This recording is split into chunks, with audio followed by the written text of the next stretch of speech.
is up, guys? Dashing here, and yes, we are live, baby. It is Ascendance 12. Amazing. Love it. So glad to be here. So glad to have you all joining me. This is day one, my friends, of 3 days.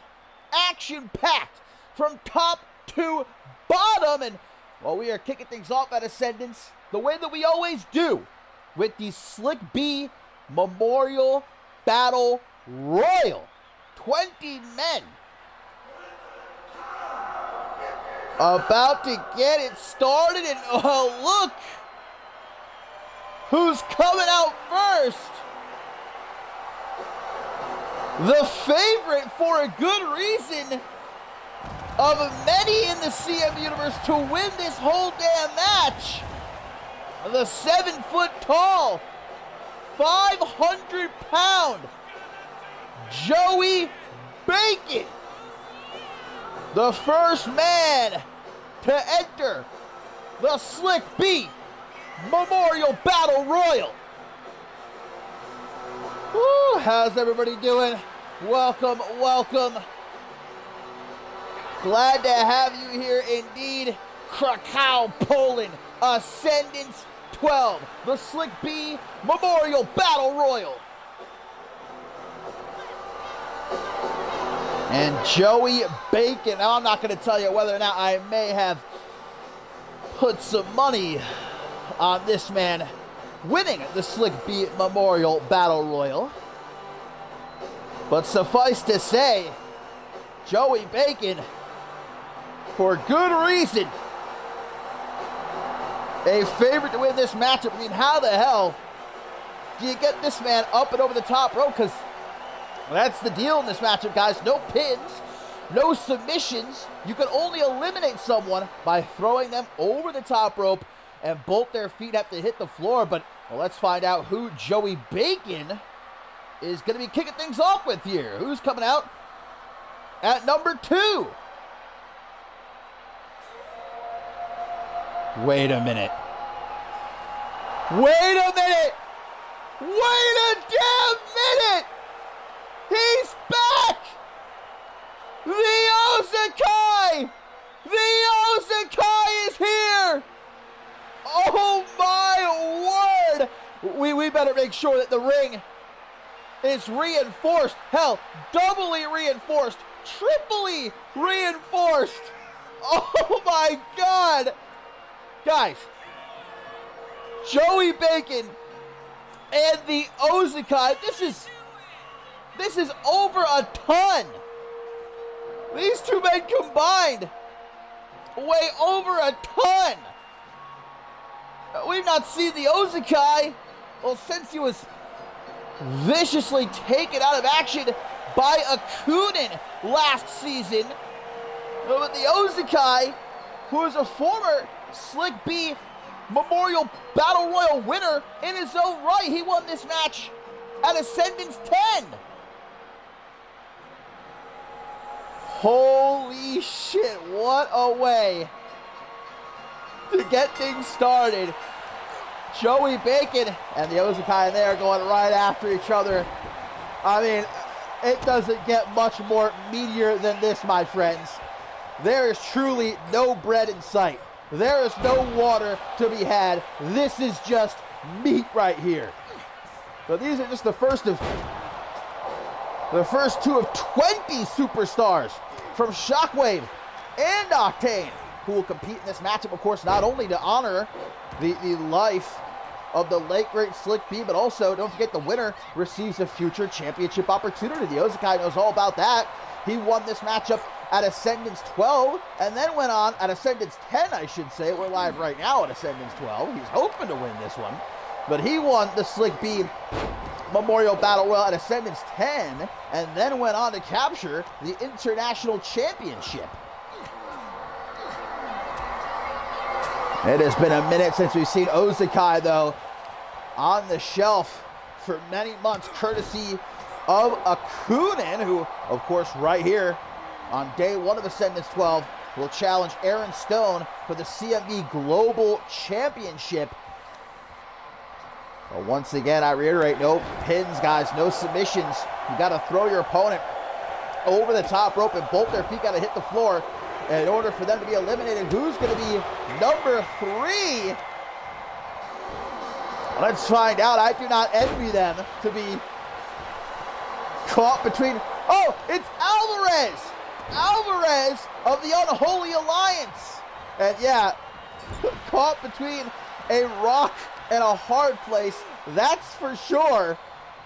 As he just immediately is hoisted up with ease by Big Ham Joey Bacon. You know, Joey Bacon, his tag team partner, Big Quantum, is set to be a part of this matchup. If Joey Bacon can hang in there, perhaps them two can work together. Just got hit with a nasty knee by Alvarez. Bacon is out! Bacon is out! Holy shit! Joey Bacon is eliminated! No way! A favorite for most to win this whole dang thing! And he's the first one to go! Taken out by Alvarez, of all people here. Well, just as I was hypothesizing he and Quantum might be able to team up, that certainly will not be happening. Joey Bacon ain't too mad, though. He's going to head back to catering. And I'll tell you what, I was back there earlier. CMV spared no expense, man. We've got everything a man like Joey Bacon could want in that catering area, okay? He's going to be a busy man all night long. But who's going to be number 4 now as Alvarez looks to take out the Ozakai. Over to the side of the head by Alvarez. Tries to go over to the ropes. Who's it going to be as Ozakai might try his hand. It's Tenra! The Misfit, former NGW champion at Tenra, who's going to go right after Ozakai. Alvarez not gonna attempt to lend a hand here. Gonna allow Tenra to try and do it all by himself. Tenra, who wanted, of course, to be a part of the Intercontinental Championship match here at Ascendance 12, taking place on day 3. Of course, Marty Michaels challenging Anthony Martin, but unfortunately knocked off by Marty Michaels a couple of weeks ago. So now Tenra has to find a way to win this matchup to earn himself that championship opportunity he oh so desires. Elbow to the side of the head there by Alvarez. Now obviously, Ascendance 12 could be a very good event for the Unholy Alliance. Overall, we have Alvarez competing in the Slick B Memorial Battle Royal here a little bit later on tonight. Alaric and Hunter Quinn in a hardcore match. We know that day 2, which will be this Sunday, by the way, this upcoming Sunday will be day 2. Look at Ozakai just flattening Tenra. Well, that might be rest in peace right there. Tenra somehow hanging on, but perhaps not for much longer. Here comes number 5.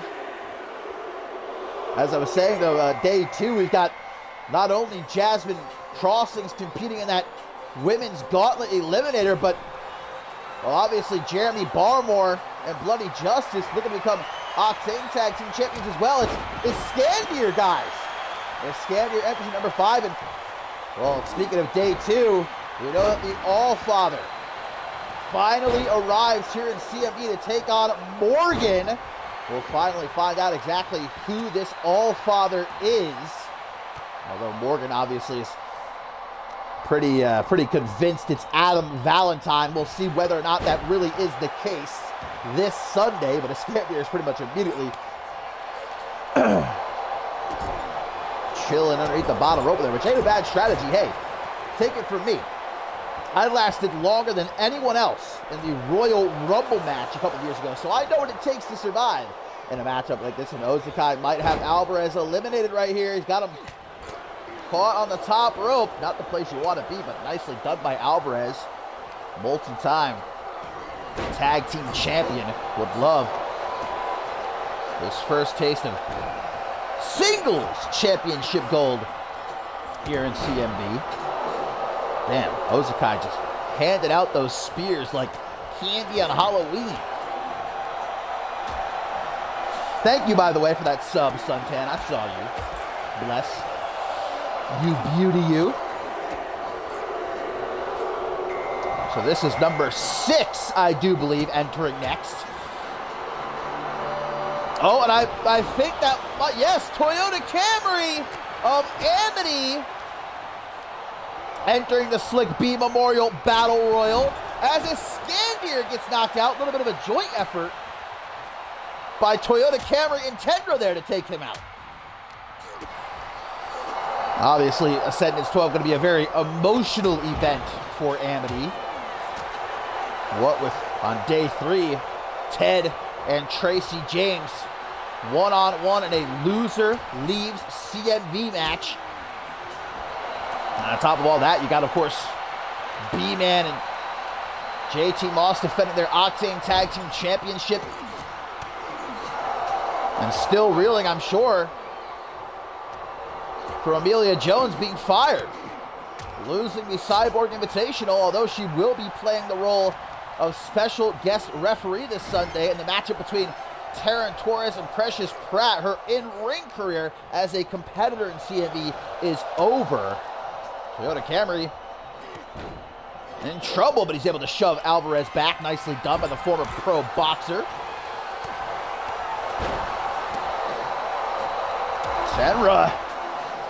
Tenra's a big guy. I feel deceptively big. He's showing his power going up against the Ozakai here as number 7 going to be entering next. Irish whip by Tenra, trying to throw Ozakai into the corner. Oh, it's one half of Cool Hearts. That is Greg Ward, AKA, El Perro. And much like we were talking about earlier with Joey Bacon, you know, potentially surviving long enough for Quantum to enter the match, they can work together. The same can be said about Cool Hearts. Ace Bishop, the other half of Cool Hearts, will be in this matchup. So if Ward can hang in there, that might be a force to be reckoned with in this matchup. We only have 2 eliminations so far. Joey Bacon and Iskandir have been taken out. Oh, we might have our 3rd coming up very shortly. Alvarez, just about the worst place to be in a matchup like this, on the top rope. But he is fighting, man. Alvarez, one tough SOB. He is not going down without a fight in this match. Holy shit! Just trucked the Ozakai on his head. That took absolutely everything out of Alvarez, though, as you can see. Barely able to get back to his feet, but god damn, I do not like this camera angle very much, though. Just right up the bum of the Ozakai. Just a nice shot of the gooch right there. Oh, look at this team up. The Ozakai and Tenra working together. Both of them, of course, spending a lot of time in Japan, so they've got that in common. It didn't last very long. Here comes Big Quad. Unfortunately, not arriving soon enough to help out Joey Bacon, but oh no! There goes Tenra, eliminated by the Ozakai. Big Quad, honestly, you know, I can respect his journey to lose weight, to get back into shape, but maybe he should have kept those pounds on for this matchup, especially going up against the Ozakai.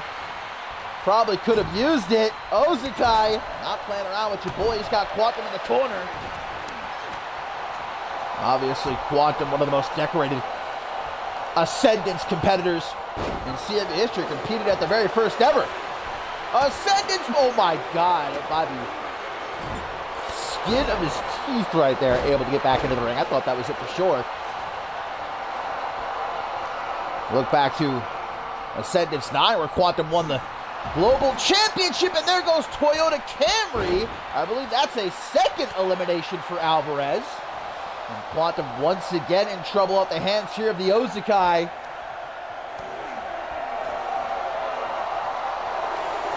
Who's coming out next? Slick B Memorial Battle Royal.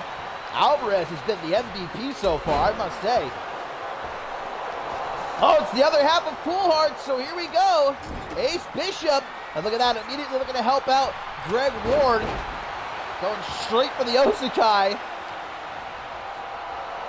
So if these two can work together, honestly, they might be able to clear the field. Ensure that one of them leaves here tonight with a future championship opportunity. El Perro fixing to take out a Hall of Famer and Big Quantum.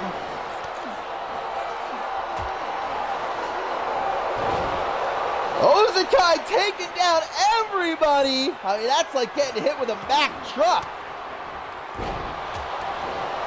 Elbows to the midsection though by Ward as he hails. He hits himself a jumping cutter. Where are all my Ascendance One heads at? Short arm, big boot. As now we see Ace Bishop with a knee right to the face of Osakai. And Osakai is his time up here. I can't really see what the hell is going on. Big Quan has Greg Ward hoisted up on his shoulders, and there goes. Wait, no. Greg Ward gets back into the ring. That was a very close one. Who's coming out next? Yamashita! A fan favorite.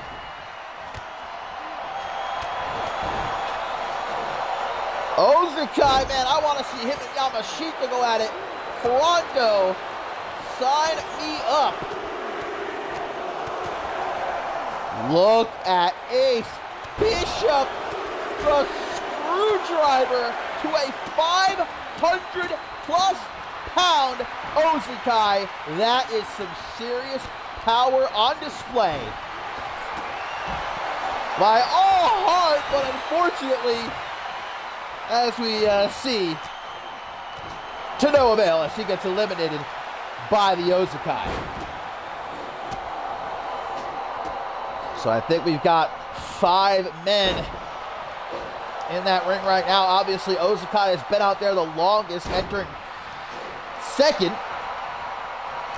Then you've got Alvarez, who entered at number 3. You got Greg Ward, who hits another jumping cutter on the Osakai, then goes right after Big Quan. Yamashita almost eliminated there by Alvarez, but no such luck for the representative of the Unholy Alliance. Who's next now is Alvarez. Oh, it's Lance Martini, who instantly spiked by Alvarez with that half Nelson suplex of his. Well, welcome to the matchup. Lance Martini, one half of Pest Control, a former international champion, going after another former international champion. And the Osakai, Yamashita gonna be in trouble here.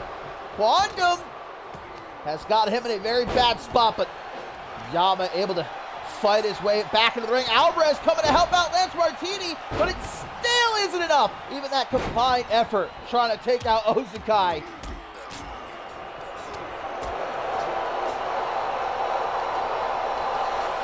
Lance Martini continuing to do all he can to get the better of Osakai. As we see Alvarez positioning himself under the bottom rope, a genius strategy, because again, he must be thrown over the top rope in order to be eliminated from this matchup.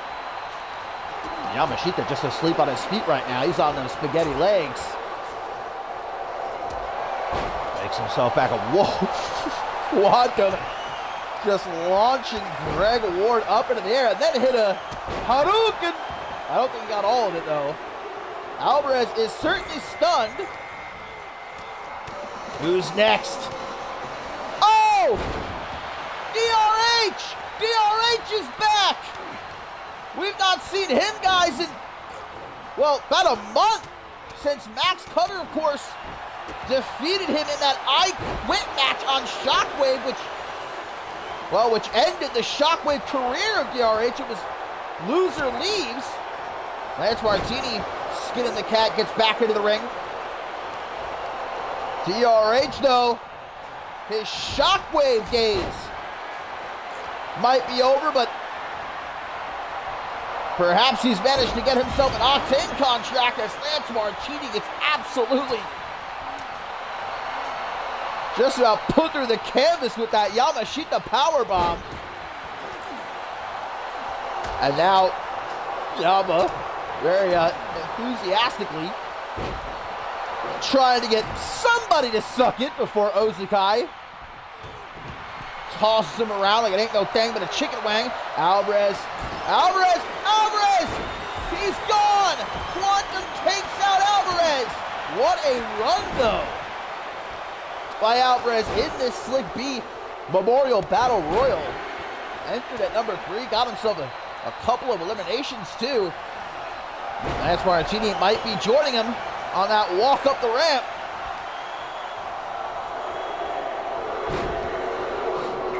Who's out next? As Ozakai tosses Yamashita. Ben Stacy! Young Ben Stacy enters the Slick B Memorial Battle Royal. And shows no fear, going after the biggest man in the matchup. Tanahashi clothesline, rolls through for a drop kick to the side of the head. Irish whip now going to send Greg Ward into the corner, but Ozakai intervenes with a big fucking toss that would make Cyborg smile. If he could smile now, DRH, the smallest man in the match, trying to eliminate the biggest man in the matchup. And he's got Ozakai teetering. Yama's gonna help. This might be enough. Will it finally be enough? No, are you joking? Ozakai still in this match. Oh, Ben Stacy gets back into the ring, but DRH taken out by Ozakai. Military press dropped to the outside. Thanks for coming, DRH. As Ben Stacy with a DDT to Greg Ward. Lance Martini with a little kick up the bum. Ozakai just dominating this Slick B Memorial Battle Royal.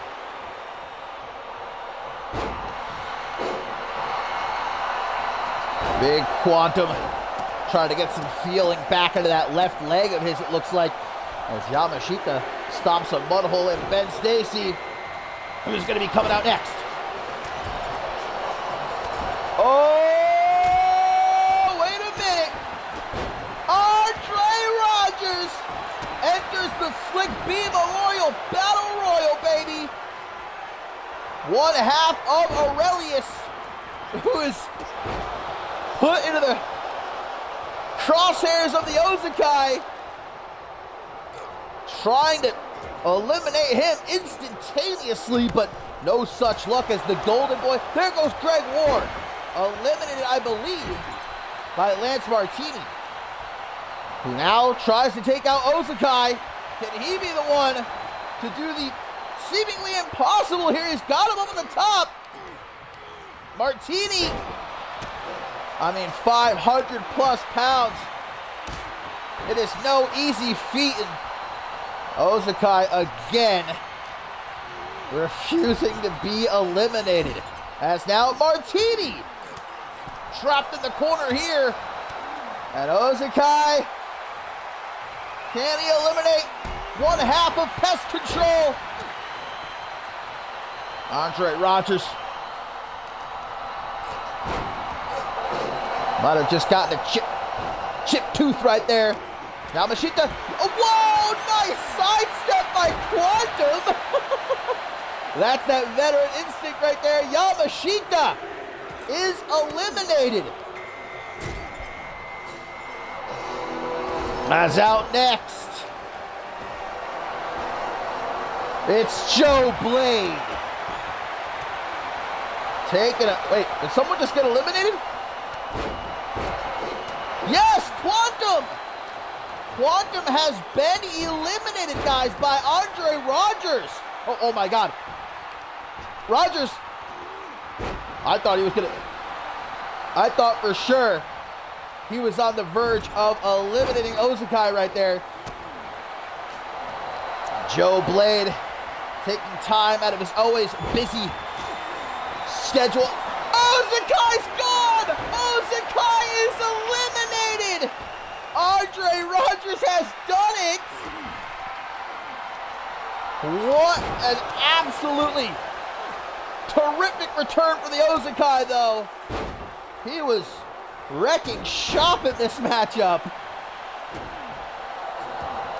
But currently in that ring, we've got Lance Martini, I believe, has been in there the longest. Ben Stacy, Andre Rogers, and Joe Blade. We still have a few more superstars to enter as there goes Lance Martini, taken out by Ben Stacy.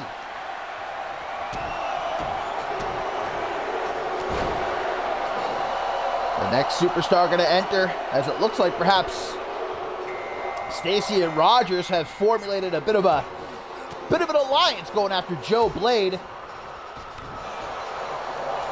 Rafael Hernandez immediately pounced on by Andre Rogers, the golden boy.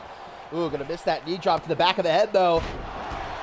Now you want to talk about favorites. Rafael Hernandez, not just a fan favorite to win this matchup, guys, but the momentum that he's carrying with him into this Slick B Memorial Battle Royal. I mean, Hernandez has been on a hot streak. Former interim Intercontinental Champion. Oh, Joe Blade tossed out by Ben Stacy, but gets himself back into the ring. Irish whip sends Rogers into the corner. Oh, Ben Stacy might be the next one to go. The power of Joe Blade. Can it prove to be too much? No, the doctor managing to save himself.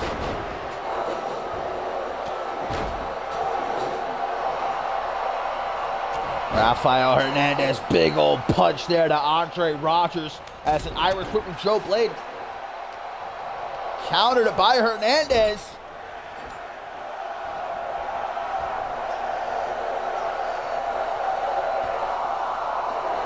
Rogers back into the ring as we get a detonation kick there from Ben Stacy to Hernandez. Beautiful! Clothesline right there, and it's Salvage! Salvage enters the Slick B Memorial Battle Royal, the man of a million riddles. The Silver-Tongued Devil might just be the new favorite here, as he is going after everybody in his way.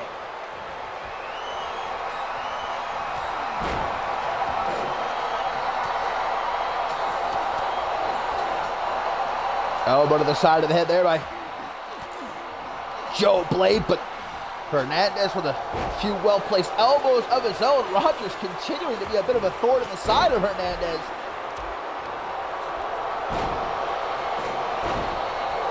There's that bicycle knee. Vintage Hernandez. Rogers has been laid out as well. Salvage crawling under the bottom rope as Joe Blade gets sent into the corner. Not even going to allow Rafael Hernandez to try and eliminate him. Jackpot! Shades of Beatrice Lotus with that hammerlock DDT. But Joe Blade, no time to celebrate, and Salvage takes out Joe Blade. Well, back to the studio for Mr. Blade. As Andre Rogers gonna make a house call, and Brandon Ace,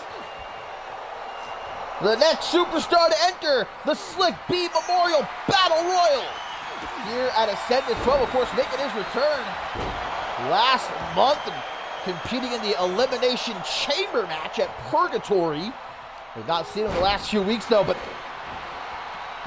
former Intercontinental Champion gets knocked to the outside to Salvage, eliminated by Ben Stacy. That is actually a real shock there. I thought Salvage might end up going all the way, but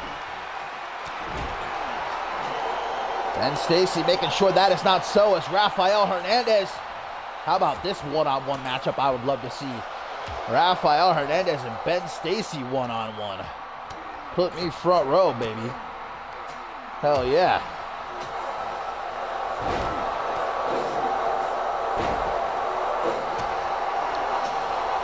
Brandon Ace with a elevated butterfly DDT, which Hernandez, of course, just shakes off and delivers the end of heartache to Brandon Ace.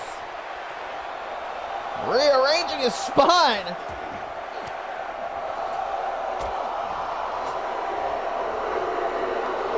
I do believe only a couple more superstars left to enter. And this is Jaquan Shea.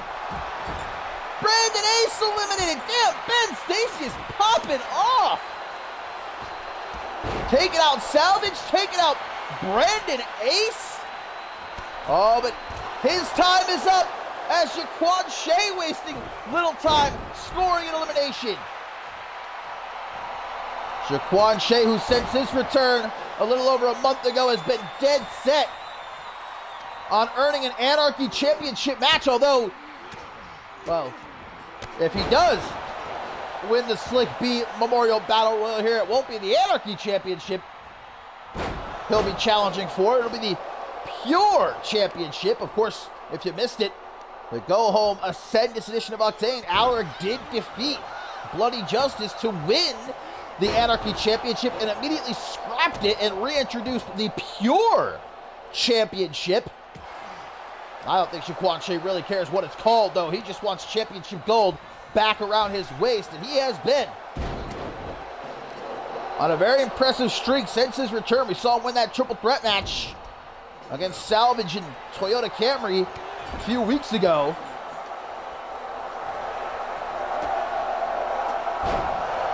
So in that ring right now, Andre Rogers, Rafael Hernandez, and Jaquan Shea. And now, I do believe this is our final entrant, number 20, the Violent One, Max Cutter, who immediately utilizes a low blow to take down Jaquan Shea, but I guess Shea must have his cup equipped. Able to shake it off. So guys, this is our final four in the Slick B Memorial Battle Royal. Jaquan Shea, Andre Rogers, Max Cutter, and Rafael Hernandez. Talk about a snapshot of the future here in CMV. Oh, Max Cutter. His time in the Slick B Memorial Battle Royal may be very short-lived. Andre Rogers in trouble as well.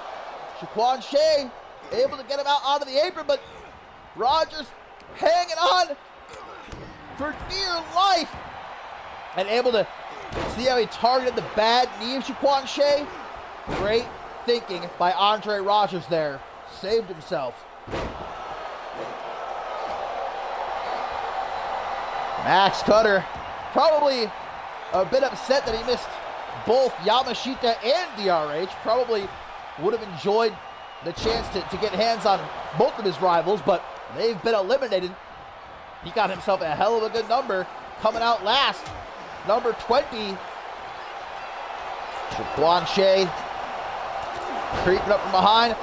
Trick shot knee from Rafael Hernandez as Max Cutter gets a knee to the face, courtesy of the Golden Boy, and makes a house call. Does Andre Rogers. Hernandez. Oh, Cutter takes out Shea. Cutter takes out Shea. And we have our final three. Andre Rogers, Max Cutter, and Rafael Hernandez, who will earn a future championship opportunity. Straight jacket neckbreaker to Cutter. Hernandez just ignoring Rogers, though, as he gets on top of Max Cutter here, delivering some nasty shots.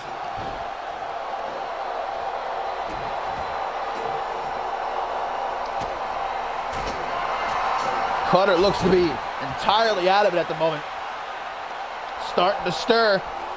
Rogers doesn't like that. Maybe trying for a belly-to-belly, elbow to the top of the head, but then from behind, a backstabber. Right, Rafael Hernandez. There's just no time to catch your breath in a matchup like this, though. Hernandez getting himself away from the ropes. Brain buster. Took a lot out of Hernandez, though, and Max Cutter, the only one standing. Try for an Irish whip. Reversal, though. Sends him into the corner. Flying forearm smash. Nope. Cutter able to sidestep him. Pile driver. No way, Jose, says Hernandez. But a super kick to the back of the head. And Cutter going to try to throw him over the top rope. Instead, it's Cutter who gets sent out, but it hangs on with that monkey grip. Handing out the end of heartache. Rogers getting one, Cutter getting one. Hernandez cannot be stopped.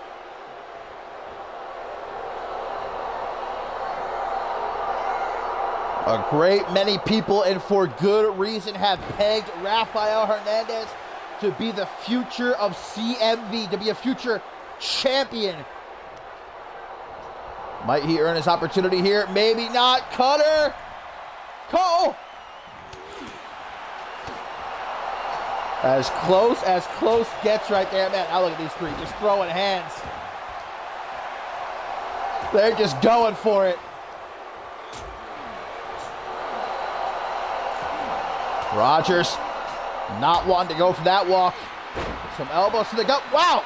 Hernandez, I don't even know if he meant to duck there, but able to avoid the Enzu lariat, and then Rogers ended up eating it. Might just be pure instinct. Cutter again, very nearly taken out there, but Hernandez, oh, Cutter says move aside. Is he actually going to do something though? Rogers unable to contain the violent one. Trick shot to the golden boy. Where's Cutter going? He's just moving out of the way. He's letting Hernandez do what he's got to do here. Super kick, and there goes Rogers. Final two of the Slick B Memorial Battle Royal. Max Cutter and Rafael Hernandez again going to go for that pile driver, but Hernandez counters with some more punches. Big time clothesline. Who's it going to be? Irish whip into the corner. Full steam ahead with a high knee. Drops Cutter, but Cutter gets right back up. Knee to the midsection waiting for him, as now Hernandez sets him up. This could be it. But Max Cutter's not done yet. Elbow to the side of the head. And snaps the neck. Jesus Christ. Max Cutter, you madman. Up to Brett's rope. Okay. Tries for a double axe handle. Hernandez with a kick. Up against the ropes again. Max Cutter's gone. And Rafael Hernandez is our winner of the Slick B Memorial Battle Royal. The future of CMV, proving exactly why he has been called that once again. A future championship opportunity waiting for Rafael Hernandez. What a match and what a victory for that young man right there, Rafael Hernandez.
guys, Quincy here, Slap Viper LC, whatever you want to call me. I'm here to record this commercial for Ascendance for you guys to promote my channel. In the words of Dashing DJ Yuri, I actually have the text right here that he sent me, and this is word for word. This is actually what he said.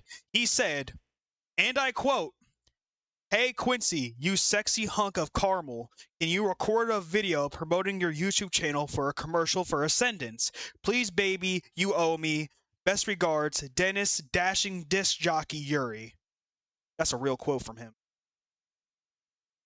So, I'm here to fulfill his, I wouldn't say demands, but his request.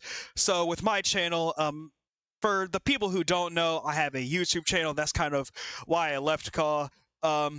This is just something that I enjoy a little bit more. Of course, there's nothing wrong with CAW. Nothing wrong with this at all. If you enjoy it, and I'm really happy for you. But with me with this, I talk about and regard some of the wrestlers, some that you see behind me, and also just some other wrestlers and stuff like that. I do a lot of videos. I do like reviews, video essays. I do like my why videos, which is more like my opinion, where I also like present like some facts about the wrestler and about some of their matches and about like their psychology and way of going about things, why I feel a certain way about a wrestler. If any of that seems interesting to you, then please go check out my channel, Slap Viper LLC, all together. That is the name of the channel and everything. We're closing in on nearly 600 subscribers as of recording this.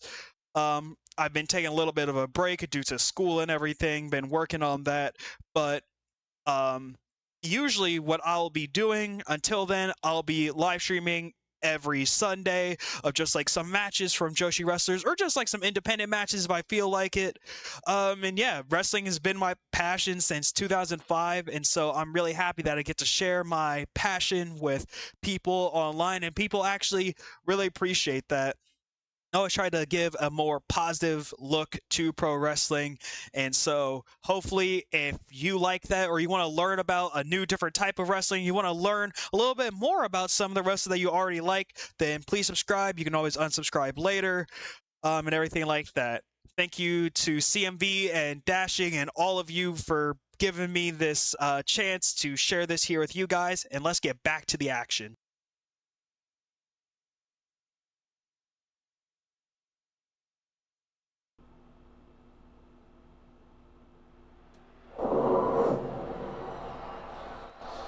Good Lord, that man is a certified yapper.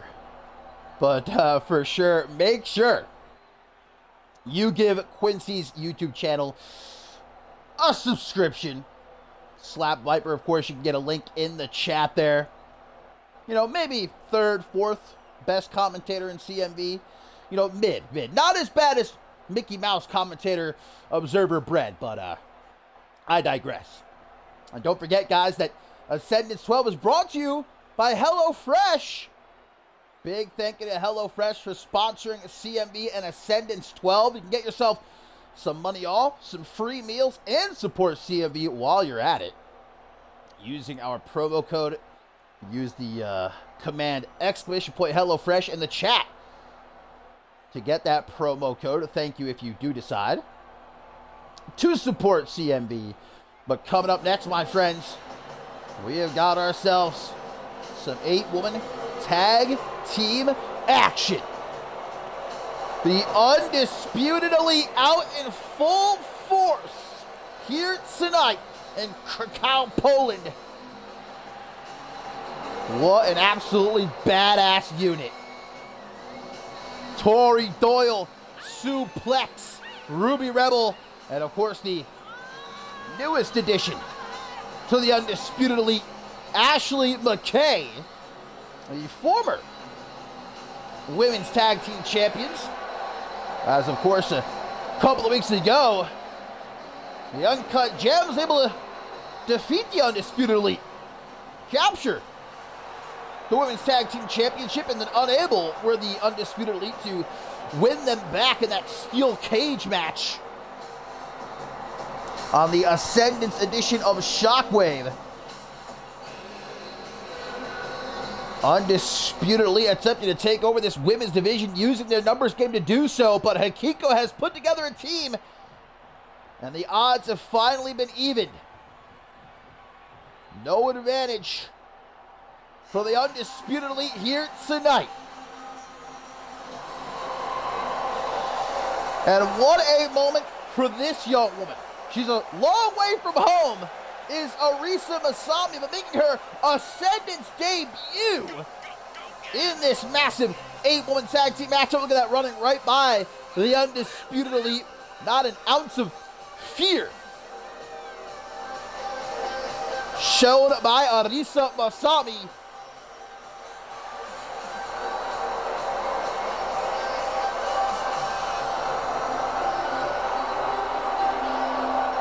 Full of energy, Masami has been the victim on more than one occasion of the Undisputed Elite's numbers game.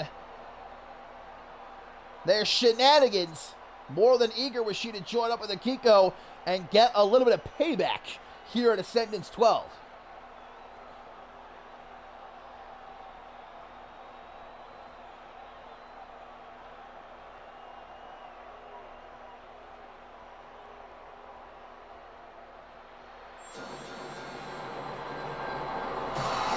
And our new CMV Women's Tag Team Champions.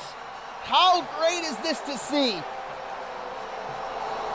Alexia Diamond and Ruby Rattel walking out onto the stage here at Ascendance as champions. You know, last year, Ascendance 11, they were a part of the Fatal 4-Way Tornado Tag Team matchup for the Women's Tag Team Championship. And now here they are at the show of shows as the champions. And retain their gold inside of that steel cage. This past episode of Shockwave, what a match that was. I'm sure that they're still feeling the effects of it. Just puts a smile on my face, though. You can't say they don't deserve it, especially Alexia Diamond. After so many years, so many failed opportunities, finally becoming a champion.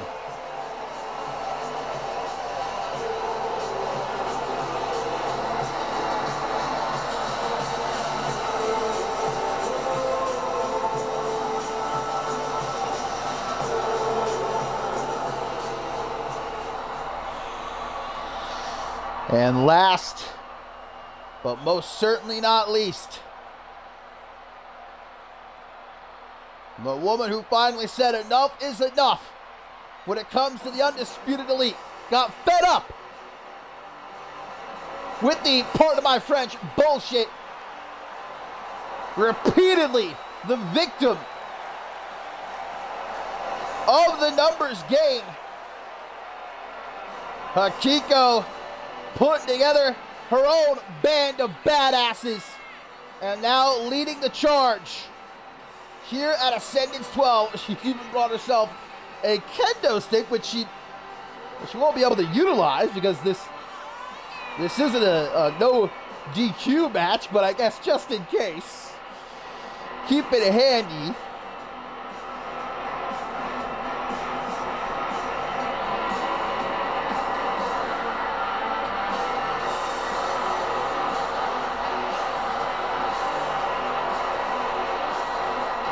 So here we go, the Undisputed Elite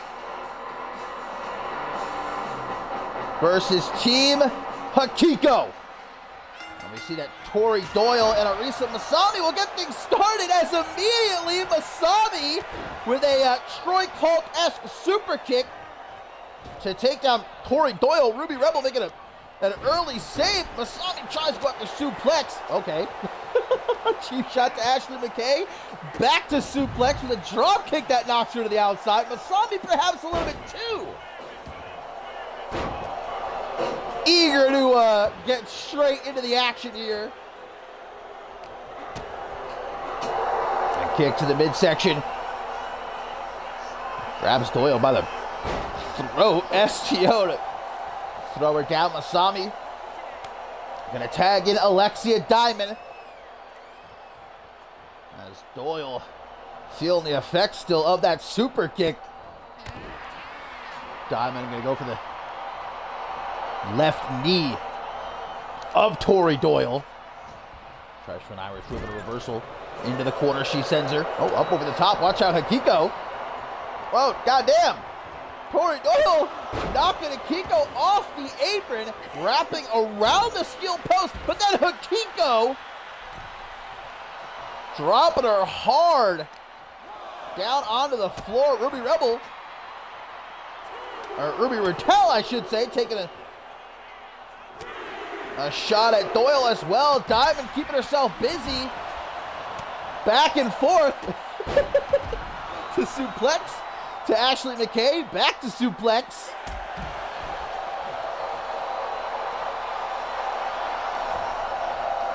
Raquel, Irish whip, but reversed by Tori Doyle. Can't help herself. Sends Hikiko packing as Alexia Diamond with a DDT to Ashley McKay. They just cracked her skull wide open off the apron there. But now finally, both of the legal participants back into the ring. And off that German suplex, man, Tori Doyle looks like she has no idea where the fuck she is right now.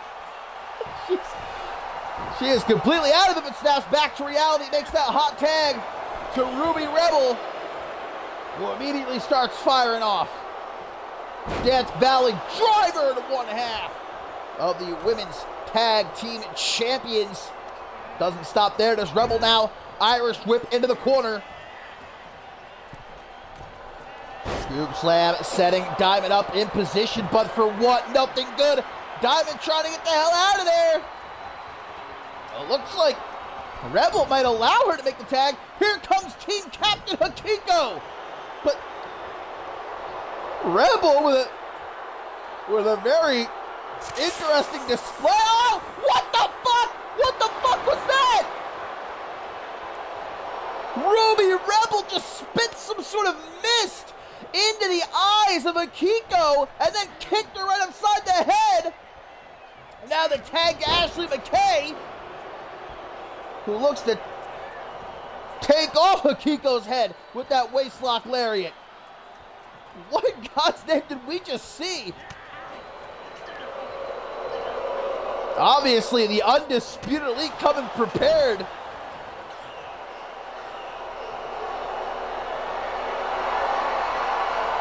McKay from the corner.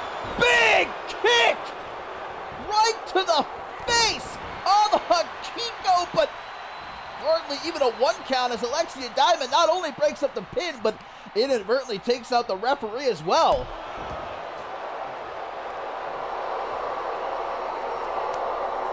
Tag now to the powerhouse of the Undisputed Elite. Suplex though. Irish whip reversed, and now Hikiko finds herself in enemy territory, but she's not backing down. Makes the tag to Arisa Masami. Referee is still down. Wait, the ref is still down! The ref is still down! Suplex and a pair of brass knucks, but Masami saw it coming! What reflexes by the young Arisa Masami, able to duck. If she didn't, guys, this match might be over because the ref was still down. She would not have seen that. The Undisputed Elite are truly using every dirty tactic there is. We saw Ruby Rebel utilize the poison mist suplex, trying to knock out Masami with a pair of brass knuckles. Hey, if you show up to Ascendance not ready to win by any means necessary, then you don't belong here. That's what I believe. And I'll show you exactly why that is the case later on tonight, when, of course, myself and my best friend Ahmed expose those bums, Bad Bunny and Post Malone, in front of the entire world. Pendulum Meteora by Ashley McKay, who then struts her stuff, looking good. As now she goes for the pin. 1, 2, but a kick out. Close one. Very close indeed. Masami is hurt. She needs to make the tag and does so. Here comes Alexia Diamond as Ashley McKay gets herself set up on the top rope. Has to rethink her strategy now. Looping a palm strike. Just knocked Ashley McKay's soul out of her body. Face plant. Hooks the leg. This could be the win right here. 1, 2, but Tori Doyle making sure that's not the case. Nice save. 2.999 right there, but has to be careful not to get her team disqualified.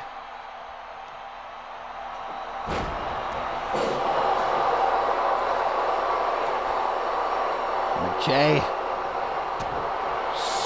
Tries for that waistlock lariat again, but Diamond another sit-out face buster, just like that. Now it's Suplex who comes in to break up the pin. Diamond's not having it this time. Snap suplex. Making sure she gets out of the ring too. McKay is hurt. She's got to make a tag. Double cheap shot. Masami and Rattel working together there. Elbow to the side of the head. McKay with a big boot directly between the eyes of Alexia Diamond. She could be out. Only a 1 count. Ashley McKay, very smart tag made right there. Alexia Diamond just screaming in the face of Ruby Rebel. I don't know if that's really going to do you much good. As we see Rebel, pardon me. I think I got a bug in my mouth. We are, of course, in this gorgeous stadium here in Krakow, Poland. Russian leg sweep. Diamond following up with some right hands. Damn, she's just popping off right now. Tries for another pin. 1. Only a 1 count.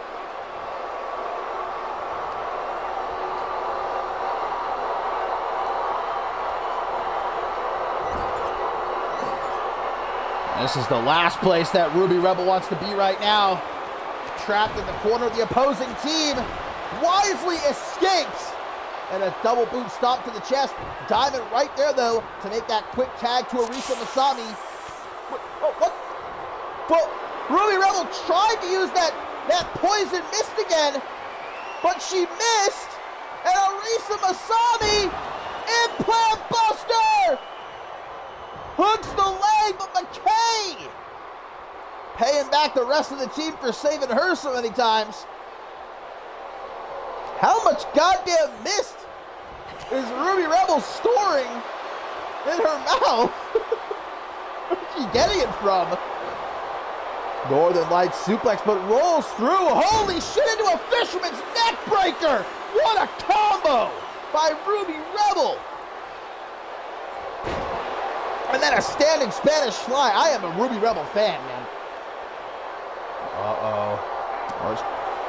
What was she thinking about there? Well, now I might be thinking about making a tag. Yeah, here comes suplex. Able to dodge Masami. Irish whip, though. In the corner, Masami's got to get her out of here. Bad part of town for Miss Masami to be in. She is just tearing at that arm, the suplex, though.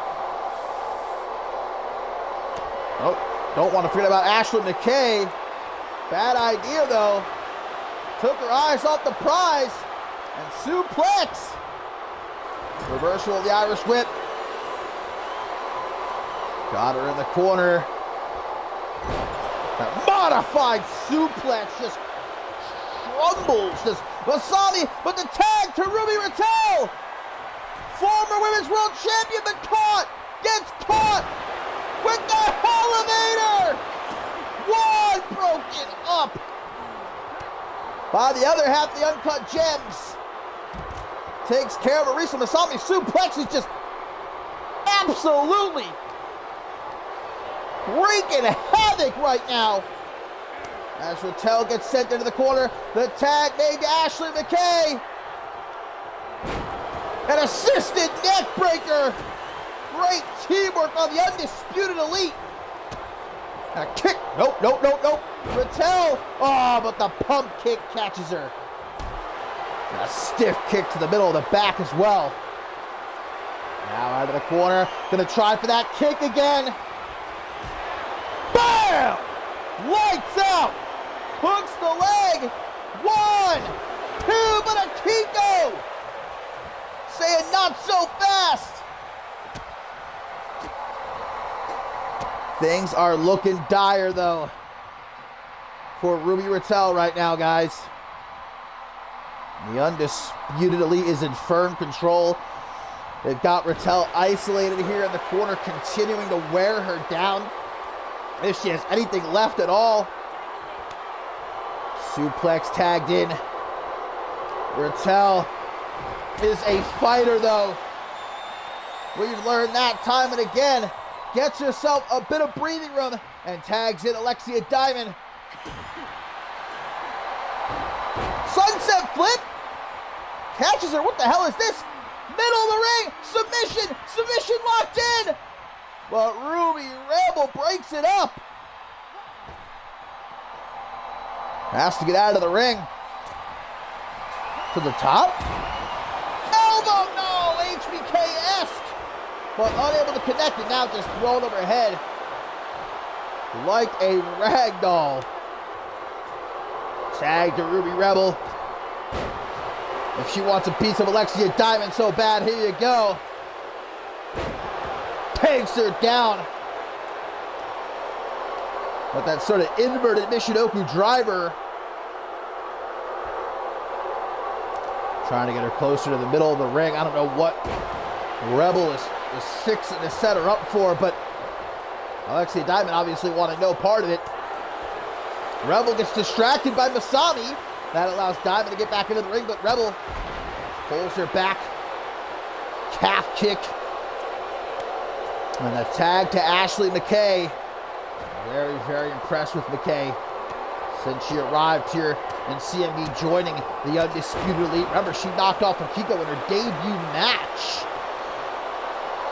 Great combination. Diamond with a kick out at 1. And now McKay gonna try for maybe a...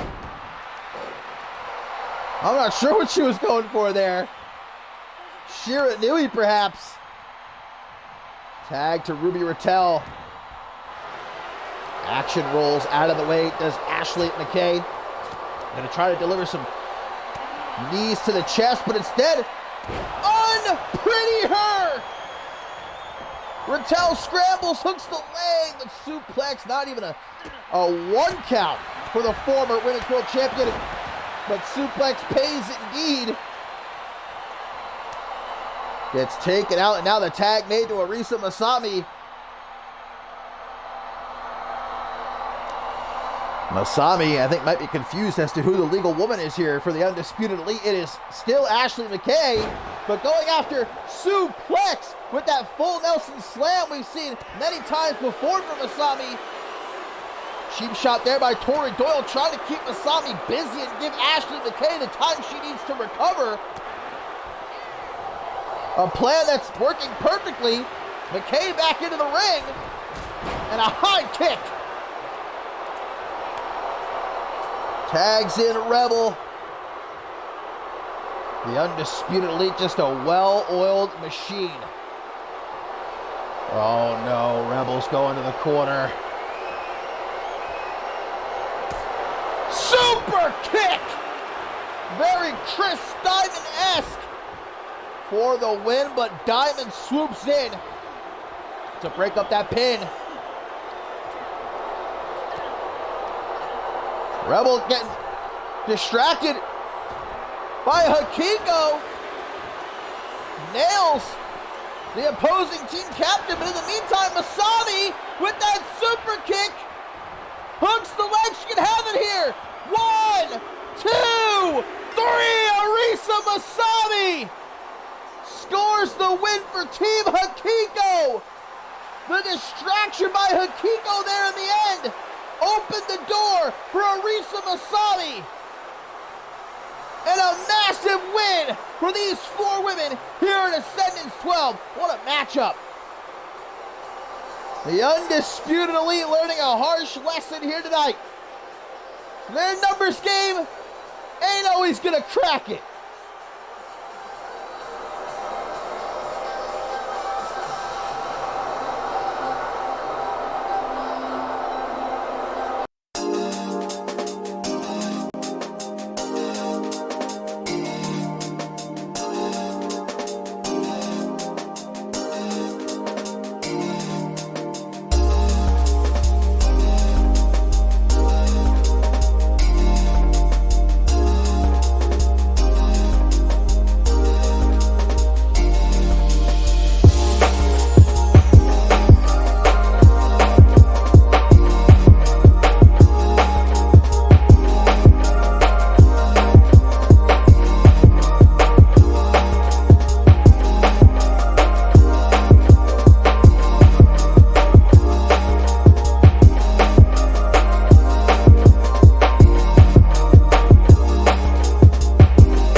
The following Ascendance highlight is brought to you by Quantum's Fried Chicken, opening soon. Go for another jumping cutter, guys. That could be enough to put away Omega Z. And it is Omega Z. Omega Z gets pinned off that jumping cutter. My goodness.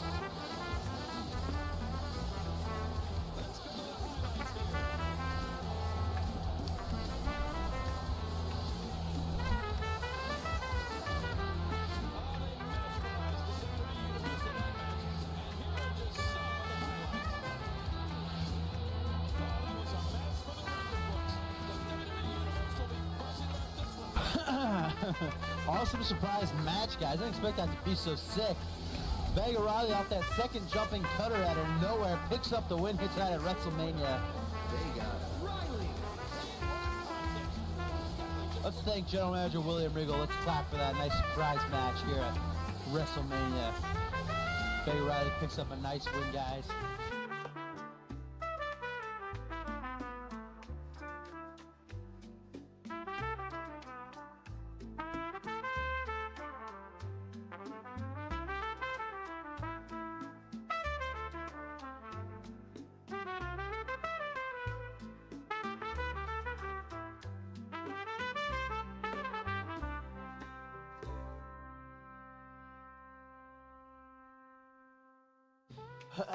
Splendor kicked things off against Havoc, guys.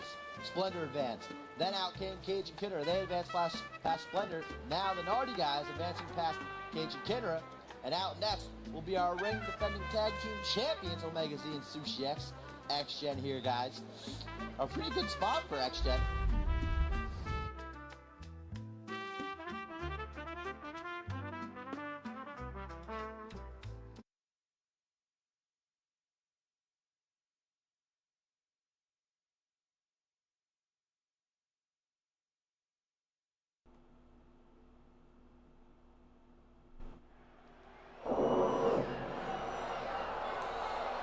Well, while the kings of the kitchen are busy in catering, these two men are about to get busy in a hardcore match.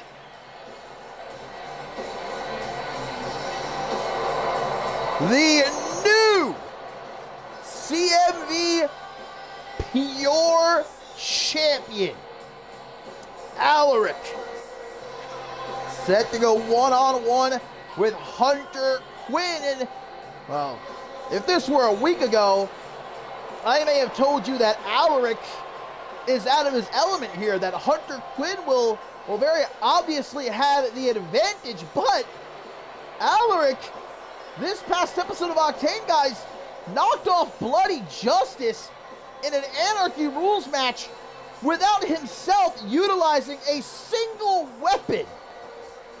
And that, of course, is how he captured the Anarchy Championship, immediately retiring that championship to reintroduce the Pure Championship, which is not on the line here, as this is a hardcore match.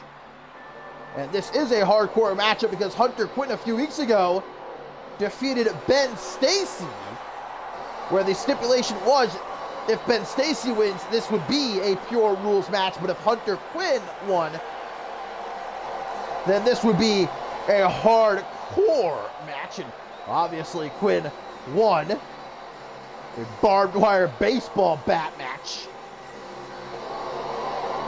And this is a clash of ideologies that got us here. Alaric believes that hardcore wrestling has no place in CMV. In wrestling in general, that it isn't wrestling. It's a disgrace. It's a cancer. Whereas Hunter Quinn obviously disagrees.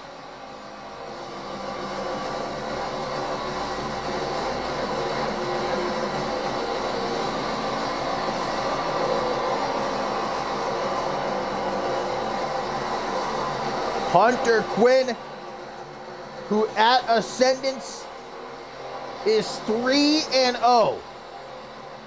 Ascendance 9, he won the Money in the Bank ladder match. Ascendance 10, he defeated Perry Heenan to capture the Openweight Championship. And last year, Ascendance 11, he knocked off the Earl to win the Intercontinental Championship. This is Alaric's first ever Ascendance. Can he end the streak of the Hellhound? Or will it be 4-0 for the Psycho Killer? He's certainly shown up, as you can see, ready for a hardcore war here. As the referee rings the bell, there's no time to waste. Quinn going right after the Pure Champion.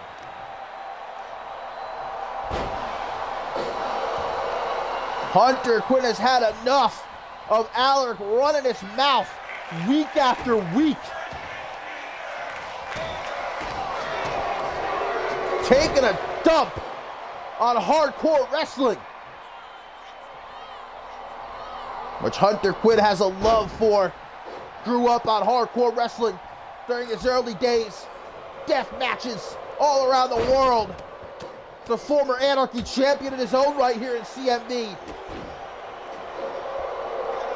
But Alaric says he's here in CMV for one reason, that's to cut the cancer out. The cancer that is hardcore wrestling. Bring wrestling back to its roots, make it pure again. And this is a hardcore match. Remember, guys, now Alaric did not use a single weapon on Octane to defeat Bloody Justice. Will he be able to do so here tonight? I'm not so sure. Alaric might have to break his moral code if he wants to win this match, because, you know, Hunter Quinn is more than willing. Here we go. Under that ring, grabs himself the barbed wire baseball bat. But Alaric gives him no chance to use it. Catches him around the corner with that cross body. That barbed wire baseball bat has been the best friend of Hunter Quinn recently. Used it on numerous occasions to beat the hell out of Ben Stacy. And this is a hardcore matchup, guys, which means it is falls count anywhere. As you can see, the ref is following these two around. Alaric tearing apart the spare announce table. But Hunter Quinn interrupting the process. Alaric getting him with a reverse DDT.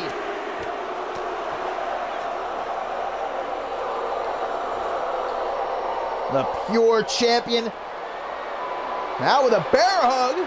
Referee in position in case Hunter Quinn taps out. I didn't think that was going to happen. At least not so early here.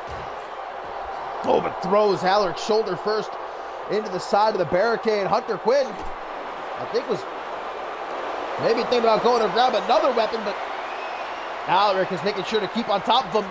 Alaric knows if Hunter Quinn gets his hands on a weapon and manages to utilize it, this match could very well be over very quickly. But now look at the helicopter spin by the CMV Pure champion. And here's our first pinfall attempt of the match. Referee in position. Alaric gets himself a fairly close 2 count pretty early on in this match. Looks like these two are just content to stay out ringside. No countouts in a hardcore matchup. Obviously no disqualifications. And falls do count anywhere as Alaric is just giving Hunter Quinn a tour of the entire ringside area. Throwing him into the steel steps now. Quick wrench to the arm by Hunter Quinn. Nice Luthez press. And the night is only going to get more hardcore as we proceed, because still to come, we've got that last man standing match between Killian Khan and the Bloody Bit Chris Andrews. And then we have a death match between Ashley Riot and Ashley Rain still coming up a bit later. So strap in. This is perhaps the worst night of Alaric's life. Luckily, he doesn't have to watch any of those matches, because he might be knocked out cold if Hunter Quinn has his way. Kick to the back of the knee by Alaric has Hunter Quinn hobbling.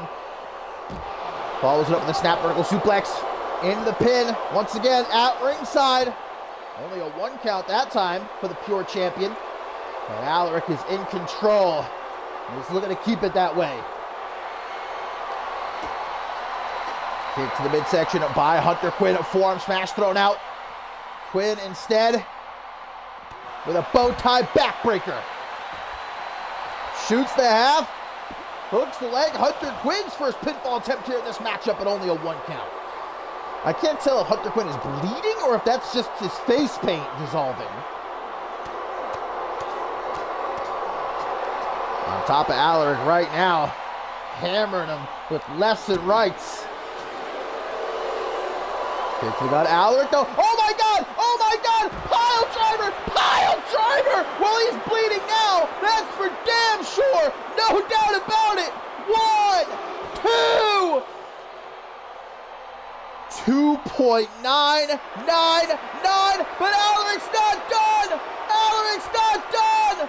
The educator. The educator. But Quinn escapes quickly. And straight for a weapon. Is that a light tube? Is that a fucking light tube? Oh my God! Just shattered a light tube over the back of Alaric's head. Jesus Christ! It's almost like that pile driver woke Hunter Quinn up. Had the opposite effect. Cracked open the skull of Hunter Quinn. Brought this man to life. Alaric has shards of glass in his hair as he just tries to keep on top of Hunter Quinn. Quinn. Counter of the Irish whip. Oh, gut first. Goes Alaric into the announce table. Quinn just staring a hole through him. This isn't a staring contest, though. This is a hardcore wrestling match. Alaric going back to the legs. If Hunter Quinn gets caught with that educator again, I don't know if he'll be able to escape a second time. And I think Alaric knows that too. He's definitely made the legs, the knees, specifically of Hunter Quinn, his primary target. He is just all over Hunter Quinn like peanut butter on jelly. This never stops yapping. A certified S-tier yapper is Alaric. That doesn't necessarily mean what he's yapping about is wrong, though. I think I agree with a lot of what Alaric has to say. Not everything. Big knee from Quinn, finally showing a little bit of life. Some stomps to the chest and a forearm smash to the side of the head. Hunter Quinn Sends Alaric down onto the floor. Look at this. Pieces of that light tube all over the ringside area. Irish whip. It's the third time Hunter Quinn has been sent careening, ribs first, into the side of the steel steps. And once again, Alaric throwing Hunter Quinn down onto the floor. Guys, this is bad. Alaric, Educator locked in again, and I don't think Hunter Quinn can escape a second time. Hunter Quinn taps, and once again, without using a single weapon, Alaric is your winner of this hardcore contest. Making sure to brush out the pieces of light tube glass in his hair. Alaric certainly took some nasty shots in this match, but stuck to his guns and was able to overcome, ending the Ascendant's undefeated streak of Hunter Quinn while he was at it. Pure wrestling trumps hardcore wrestling here at Ascendance 12.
Ladies and gentlemen, boys and girls, children of all ages, it is I, your global general, Chris Diamond here, to call one of my best friends in the entire world right here, the legend, the voice of CMV, dashing DJ Yori, in his tag team match, dashing DJ Yori, Ahmed the Egyptian, against these two unknowns.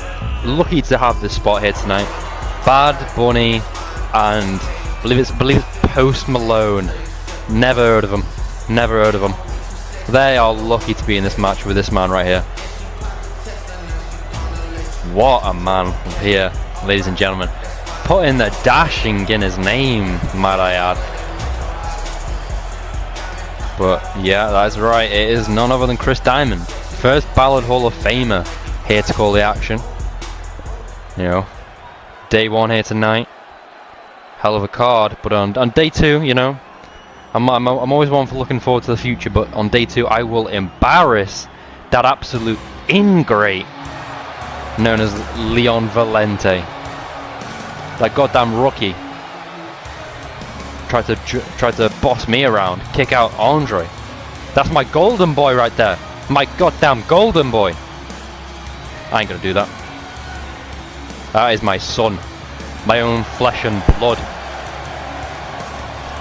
I've always had a thing for Leon's. Awful name.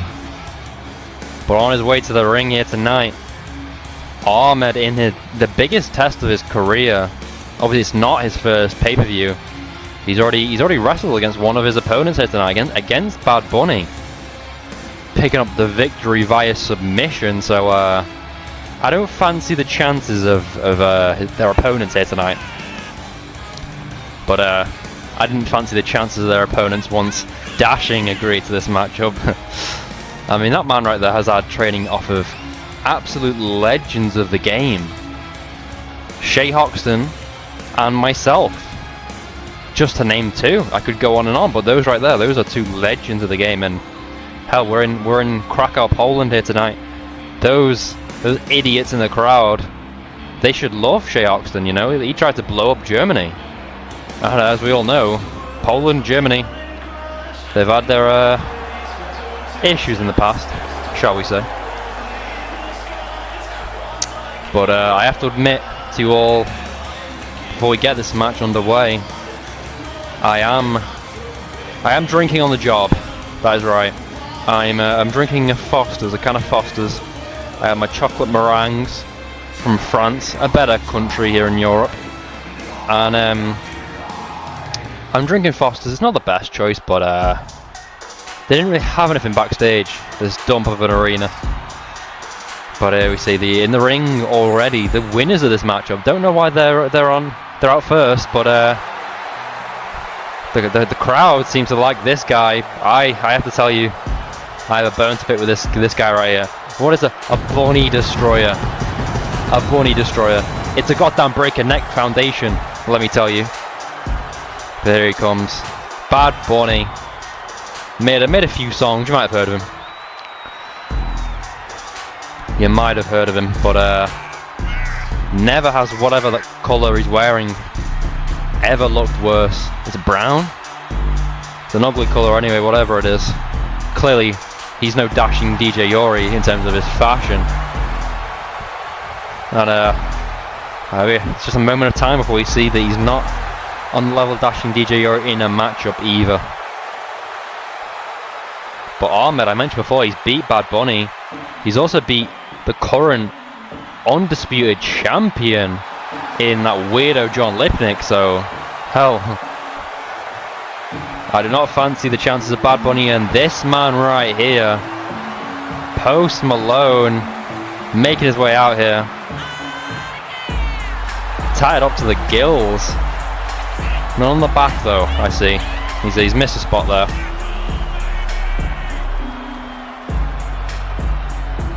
Post Malone on his way here tonight. He's never seen an arena this packed. Alright. Never seen an arena this packed to the gills.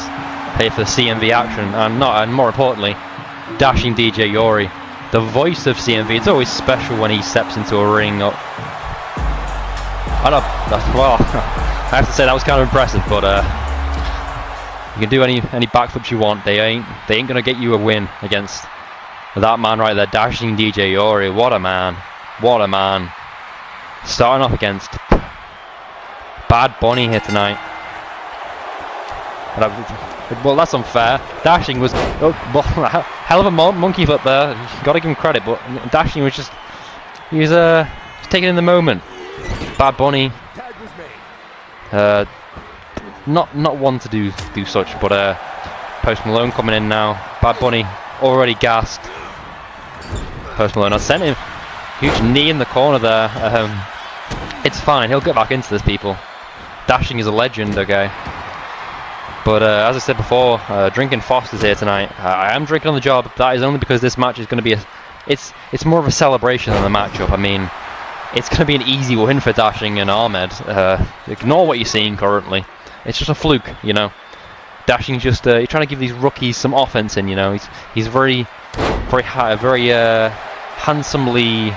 What's the word I'm thinking of here?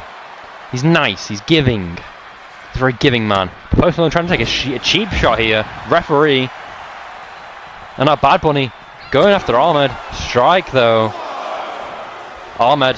And again another strike. Ahmed saying, "You're not going to take me down, Bad Bunny, no matter what you do." I'm pushing Bad Bunny down. Post Malone in the ring. It's looking bad for these two. Bad Bunny desperately and finally gets Ahmed out off the apron there. Dashing gonna hopefully not need a tag for the meantime. Cover now. Kick out though by Bad Bunny. Good resiliency, gotta give it to him, And slams Bad Bunny down now and stomping on the arm. Targeting it and Dashing now. Is it a surprise? I don't think so. Standing tall in this matchup already. And now looking to tag in Ahmed. Ahmed comes in now off the tag. Looking for a double team here. Double backdrop. Beautifully done. And Ahmed now just slipping through Ahmed's fingers there, making the tag. And a huge snap power slam there. And Bad Bunny's still in the ring now. Got to get out. And he does so. Got to give it to him. Ahmed just tossing him around. Impressive is Ahmed. And now again, belly to back suplex there. Beautiful technique on the suplexes. Now off the ropes now, Ahmed. And now again, another belly to belly. Just tossing Post Malone around. Fans in denial, clearly loving it. Ignore the boos. Ahmed now picking up Post Malone. Sent to the corner now. Gonna look to get in. Dashing potentially. And he does. And again now, more double team offense. And a beautiful double shoulder tackle. Dashing though, notices it, picks up Dashing. Picks up a Post Malone rather and just tells the shush. That would be beautiful if Post Malone would just shut up. Alright, we don't get to hear his music anymore. I would love that. I think Dashing should drop an album. And disrespect now, cover now. Post Malone. A 2 count. Again, Dashing just very giving, a very giving man. Wanted to make Post Malone look good, look promising here. You know, the young upstart. Post Malone now. Looking to tag Bad Bunny back in.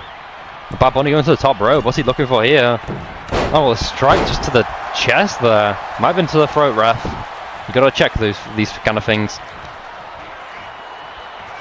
And now Bad Bunny. Gotta admit, nice head scissors there. There's Ahmed on. Gets in the ring. Dashing. In control. And Ahmed doing what Bad Bunny couldn't do to him earlier on. Taking out Post Malone here. With a back suplex onto the apron. Nasty landing for Post Malone there. Dashing out, looking to end it. End it. Calling up Bad Bunny. This could be it. Beautiful, beautiful moment here. Beautiful opportunity. Cross body. Flying through the skies is Dashing, taking out Bad Bunny and now bringing in Ahmed. And now just feet to the skull. Simple but effective. Speaking of simple, Bad Bunny being picked up here. And now, oh, spinning pile driver, just planting him. Ahmed standing tall here. And you love to see it. This matchup going the way that I very much thought it would when I was asked to do the commentary. I said yes in an instant. And I might have snuck some beers past the guards, but you know, it's a celebration here tonight. You know, I'm in a good mood. We all know who's going to win this. It's going to be my good old friend, dashing DJ Yori, and Ahmed. He's a good guy. He's a good guy from what I've seen of him. Now Ahmed taking apart the announce table. Thank God it's not mine. And now taking over, Post Malone to it. Yeah, put him through it. Put him through it. Bad Bunny though, gonna try and save him. A little too late. A little too late, I'm afraid. Ahmed now. DDT onto the announce table. Doesn't break. And now Dashing coming up with the save. What a partner. What teamwork. What teamwork here. And now just both men. Bad Bunny and Post Malone just being tossed around. And now Dashing wants a piece. He wants a piece. Maybe he'll go for a DDT. No, lifts him up. Oh, TKO! Through the table. Hey, I know. I appreciate that. I appreciate that. I remember I used to do a TKO. A little diamond cutter on the end there. I appreciate that, Dashing. Post Malone laid out next to me. Bad Bunny trying to make up for it. As Post Malone drags himself back up to the apron. Now I see him. He's trying to look like he didn't hurt him, but he's holding his ribs there. I see. I see you, man. I see. Speaking of the ribs, Dashing with a shot to the ribs. And now, beautiful suplex. Slams him down. And now looks. Oh. Get a good look. Get a good look at that face. You'll never be as good looking as Dashing DJ Yori. It's Bad Bunny though, from behind. Cheap shot. Goddamn cheap shot. It's the only way he's going to beat his opponents here tonight. He knows it. Now trying to make the tag, it seems like. Dashing though in the way. Sent into the corner now. Tag now. And now some payback, some revenge. Shot to the ribs. Post Malone. Oh, stunner. Stunner. Ahmed though. Ahmed, will he break it up? Thankfully does. Thankfully with the save, Ahmed. Good God, that would have been a travesty here tonight. And listen, I've experienced my fair share of travesties at Ascendance. Said before, I hate the name Leon. Goddamn Leon Gara. It's a screw job in my home country at Ascendance a couple of years back. Hopefully, will not be the case here tonight. I know Dashing and Ahmed, we're going to walk out with a win. It's Dashing now. In control, and he goddamn knows it. I just tell him, Post Malone, to get back to his feet. And now, oh! Looking to slam it down, but no, Post Malone takes his head off. With a clothesline. Ahmed sending Bad Bunny into the table. As a dragon screw in the ring. Didn't do as good as Dashing, but I tried, you know. Ahmed now on the outside with Bad Bunny. No, not on my table. No, it's fine. It didn't break. It's all right. It's all good. It's all good. My can of Foster's didn't go anywhere. My chocolate mini meringues didn't go all over the place. We're all good. We're all good. Now huge Lariat is breaking down here. Breaking down here at Ascendance. And now Dashing a diamond driver. Beautifully done, might I add. Technique paying off. Sending him into the corner now. What's he looking for? Putting him up to the top rope. And now just tosses him over. Dashing in control. Ahmed wiping out Bad Bunny on the outside. Dashing though. Some idiot in the crowd taunted him. Beautifully done. The technique on the splash there. Now looking to tag in Ahmed. In comes Ahmed. Gonna wrap it up here. be 2 for 2 over Bad Bunny at pay-per-views. And here it is. Drops him down. That'll be it. Bad Bunny though. Bad Bunny doesn't break it up. Ahmed dashing. I told you people. It was never in any doubt. Bad Bunny knew it himself as well.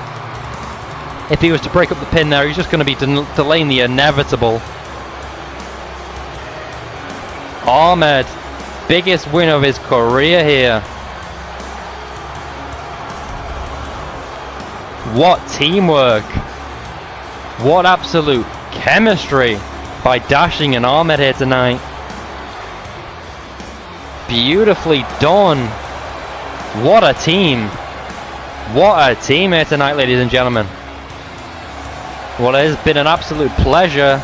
I'm going to go and enjoy the rest of the show. Obviously, Dashing will get back on commentary, do what he does best.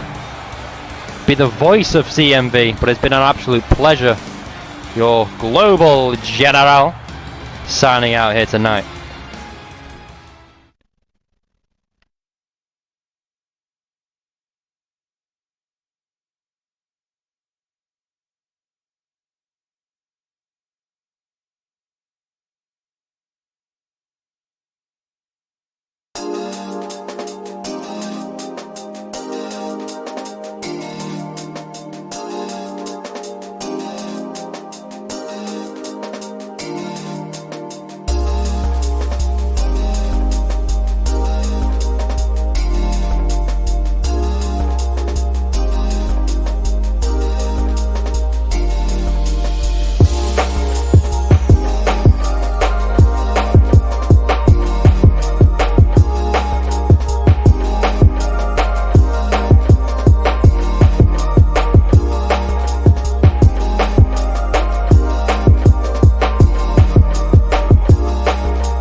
Don't mind me just giving myself, and of course my main man Ahmed, a well-deserved round of applause. What did I say? What did I say?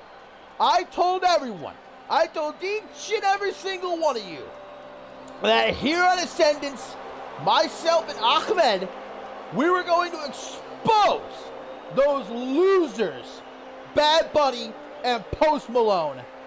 And that's exactly what we did. Hold your applause. Hold your applause, because I don't need it. All right? Ahmed doesn't need it. We don't need anything from you people. All right? We got exactly what we wanted right here tonight. I'll just say, you're welcome on behalf of myself and my main man, Ahmed. And hopefully now, never again, will we have to be subject to that moron, Post Malone, here in CMV. He can go run off with his tail tucked between his legs and make shitty country music, okay?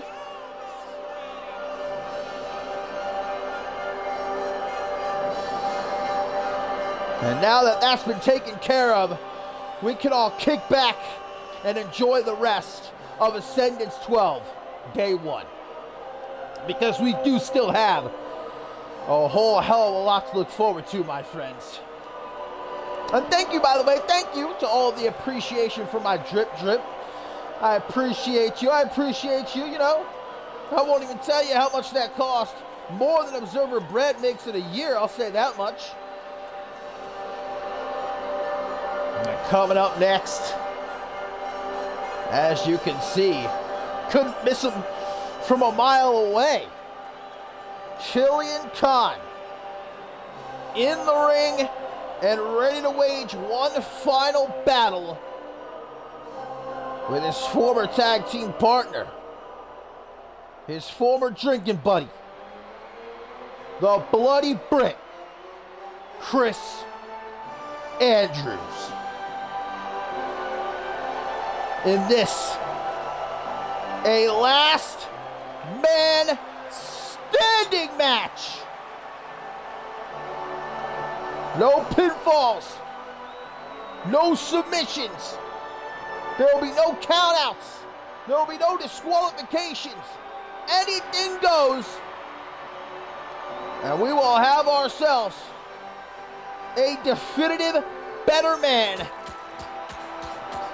And that will be the last man standing.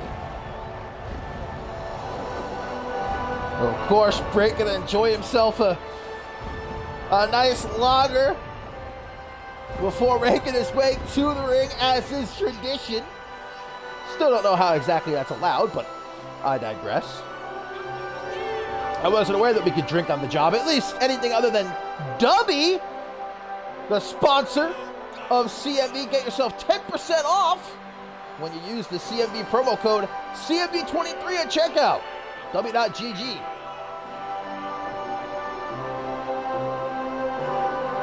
This, of course, a war that's been escalating for months on end, ever since Killian Khan stabbed Chris Andrews in the back to join up with Shea Hoxton. Not been able to keep their hands off each other. Had to be ordered by Pat LaFave to separate and keep away from each other in the weeks leading up to Ascendance. And Chris Andrews, to his credit, although he didn't want to follow the orders of Pat LaFave, he did. He kept his hands off of Killian Khan.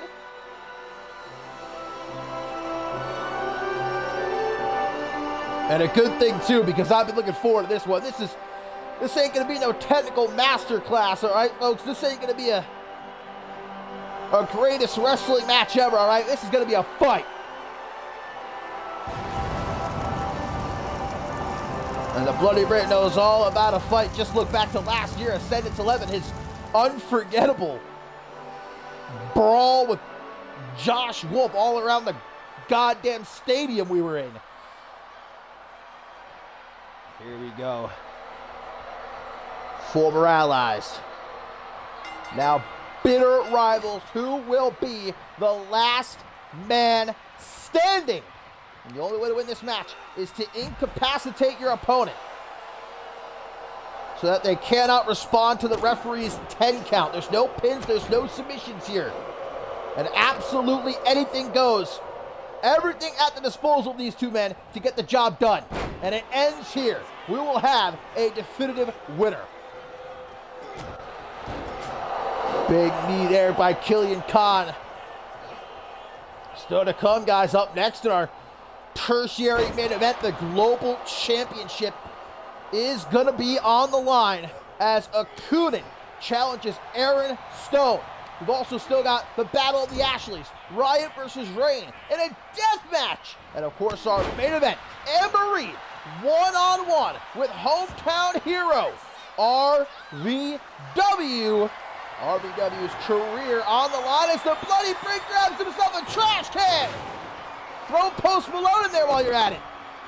Hucks it into the ring, but Killian Khan back to his feet. Powerbomb reverse though by Chris Andrews.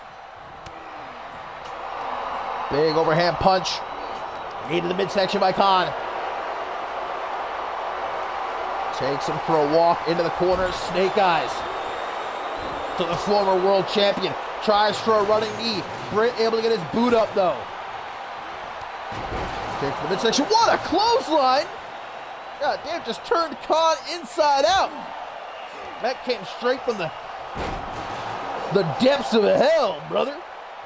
Big old DDT to follow through. Chris Andrews pulls him into an elbow. Not just one though. Two of them and a third. Ooh, Khan knocking the back of his head off the trash can on the way down too. A European uppercut. Grabs that trash can. Just throws it at the down Khan. That's one way to utilize a trash can, I suppose. Britt now to ringside. Oh, he was thinking about maybe grabbing another weapon, but decided against it. Going to continue to focus on Khan here while he's got him hurt. Another DDT. Almost put himself inside the trash can.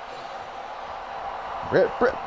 Suicide dive from Chris Andrews. Nothing going to keep the Bloody Britt from getting his hands on Killian Khan. But again, remember, there's no pins, no submissions. You must knock out your opponent for a 10 count in order to win this match. Oh, hard to punch! The unfortunate thing is Killian Khan, I don't believe, has a heart. So I don't know exactly how effective a maneuver like that will be. But you see, guys, the referee beginning her count. She actually got up to 4 before Khan was able to get to his feet. Back into the ring now. Bloody Britt with a body splash in the corner. Our official begins the count again. I highly doubt the matchup's going to end this early, but you never know. Khan, once again, count of 4. Now what is that a massive Slim Jim? I believe that belongs to Joey Bacon. That's Joey Bacon's monster-sized Slim Jim, and Killian Khan is using it to beat the hell out of Chris Andrews. The Bloody Brick finally able to knock that Slim Jim out of the hands of Killian Khan. Under the ring, what's he gonna grab? A table! The Brit's got one! But Khan kicking the table out of the hands of Chris Andrews. Joey Bacon's been looking for that. Killian Khan, better be careful. Last thing you want to do is play with Joey Bacon's food. I learned that the hard way, believe me. Referee begins her count yet again. Brick gonna flip Khan off.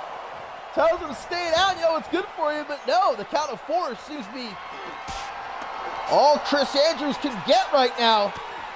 Tries to go for that Slim Jim again. Bloody Britt saying, I don't think so. Elbows to the midsection. Forcing a break here between these two. Chris Andrews, though, going to close the distance. Oh, throws Khan into the referee. Now Bloody Britt's got the Slim Jim in hand. Crack that bad boy open. Toss me in peace, man. A little bit hungry over here after my win. Again, at count of 4, Killian Khan gets back up.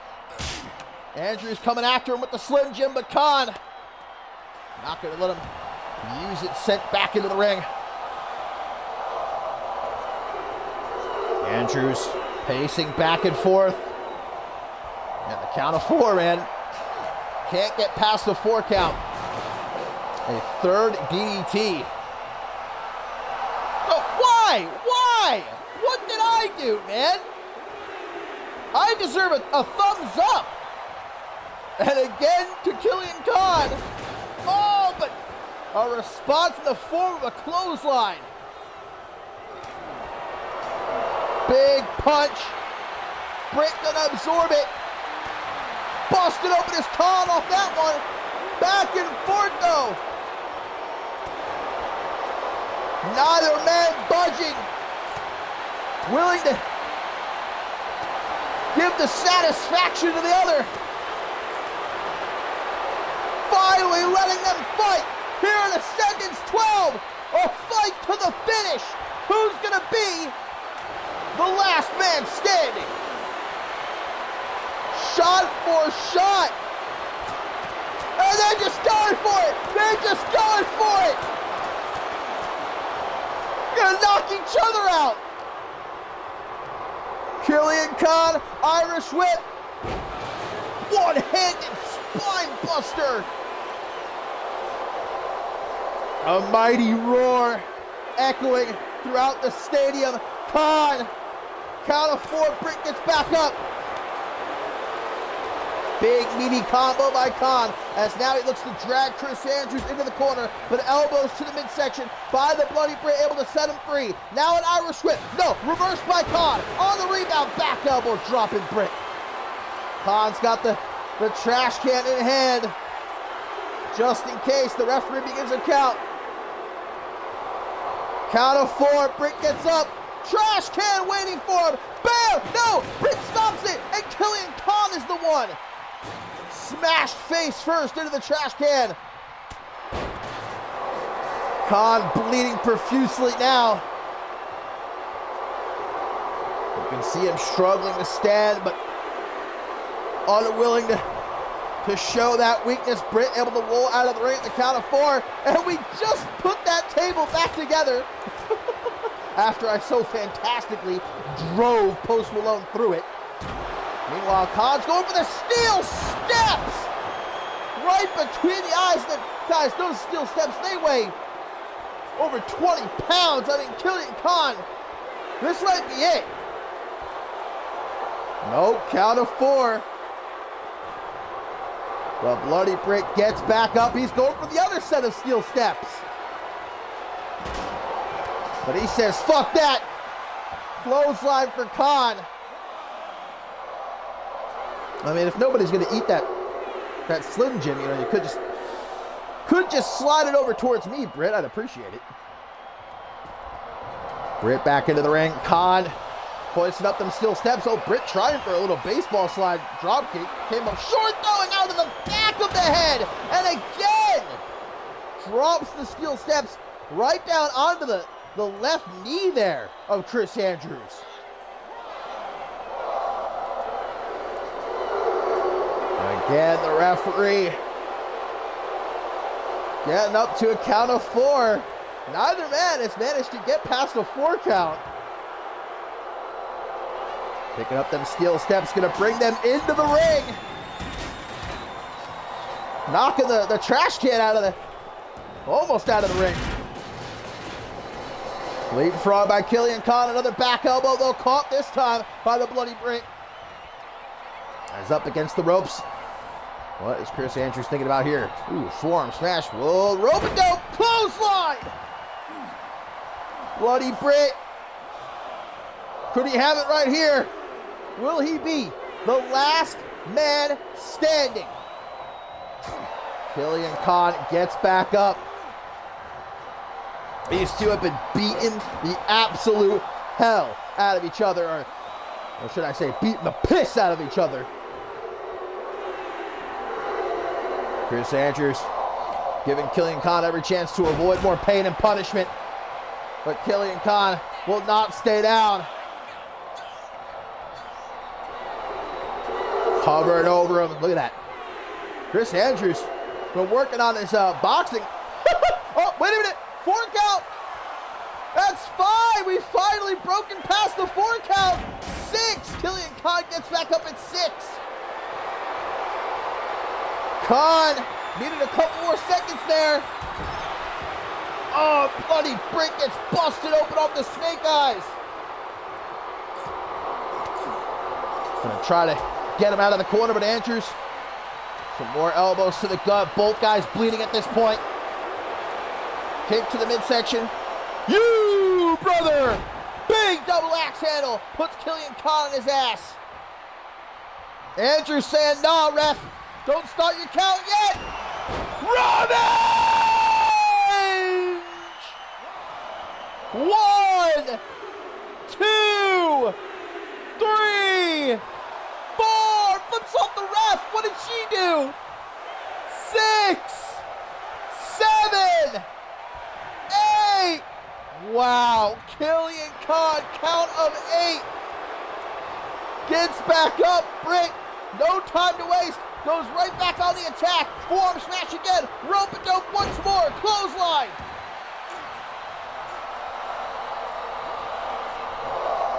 Referee. Back up to 3 already. 4. Oh, Khan. DDT. What is it going to take for Chris Andrews to keep Killian Khan down? Bloody Britt looking a little bit less confident at this point. Oh, vintage, vintage! Spinning power slam.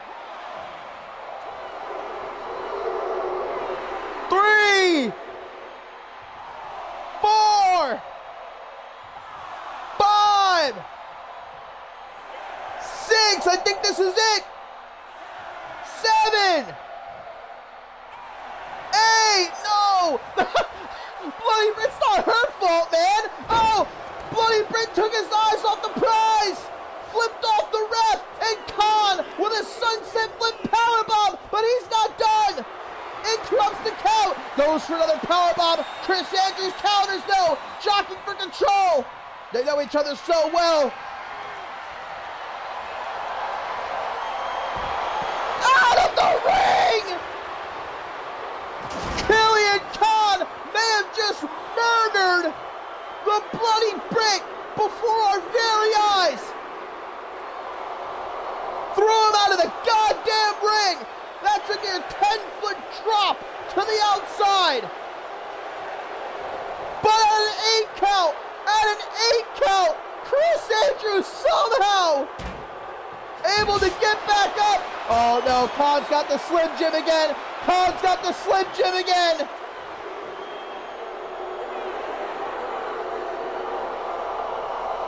Count of 4.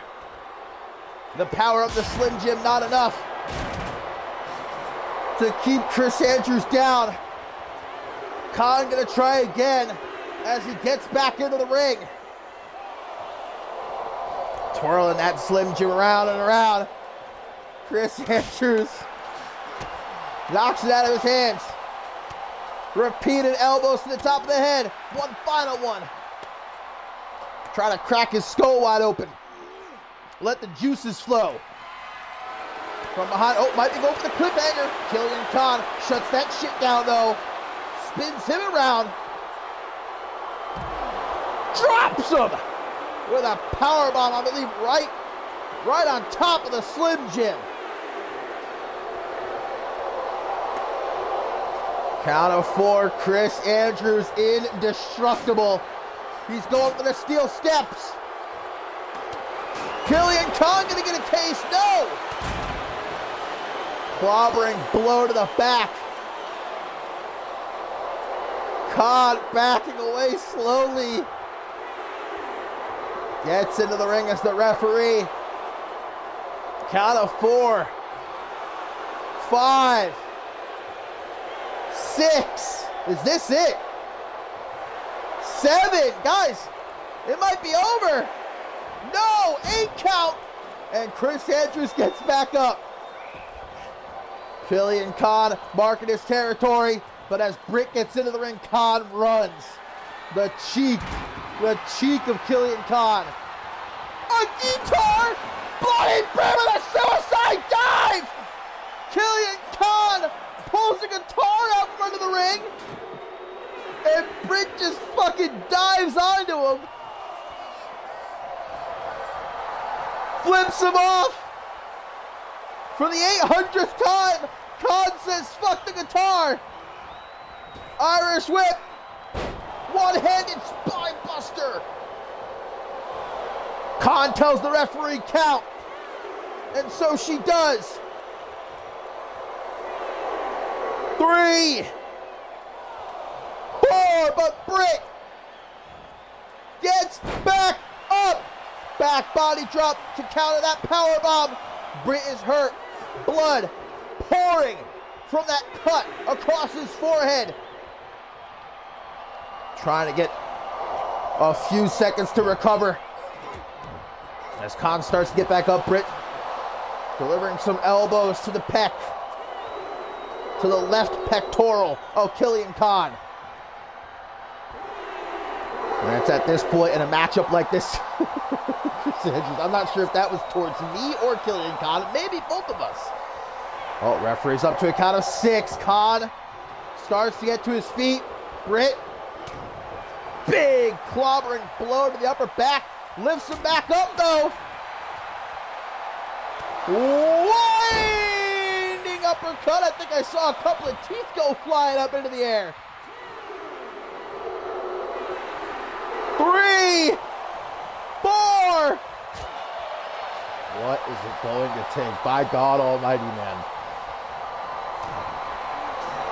Andrews just beating the bricks. Beating the brakes off of Killian Khan here. He might need a brick. Might be what it takes. Grab himself a brick. Knock Khan over the head with that.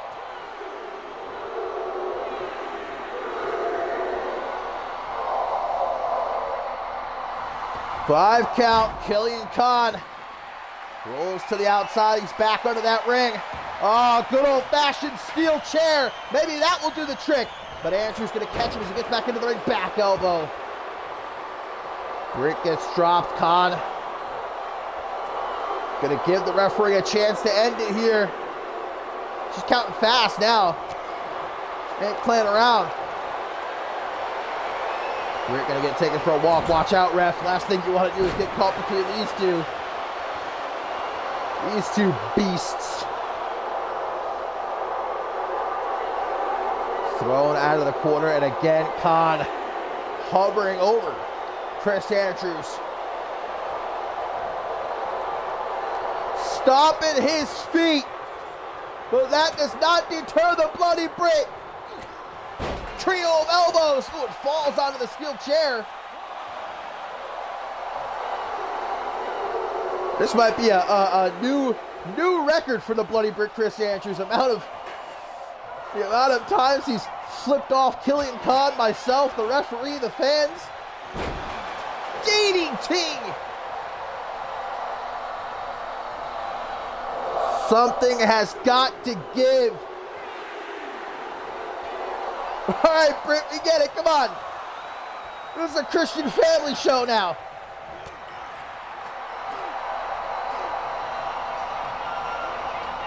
Britt gonna send Khan into the corner. What's he thinking? What's he cooking up? He's under that ring. Gets himself a stop sign. It might be time to stop. But Khan! What the hell is this? Oh, on the chair! Power bomb on top of the steel chair. That's gotta do it. You gotta be joking me. You gotta be joking me. Runs into a cheeky jab. Another winding uppercut. Bloody Britt. Pacing back and forth. Looking at the ref. Flips me off yet again. Maybe focus on Killian Khan. You bloody twit.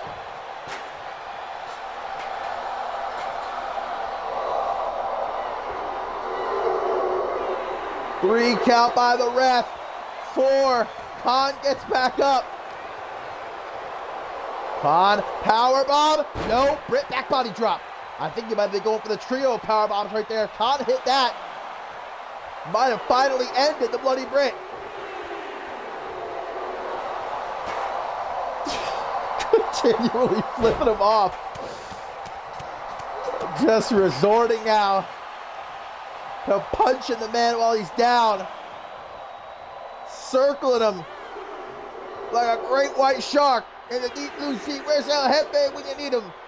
Come on now. Just trying to keep him down. The 100th DDT. All the damage done to Khan's head, man.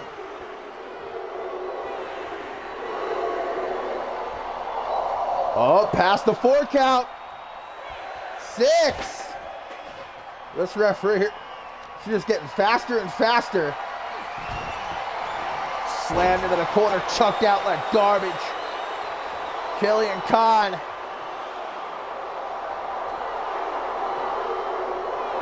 Three, 4.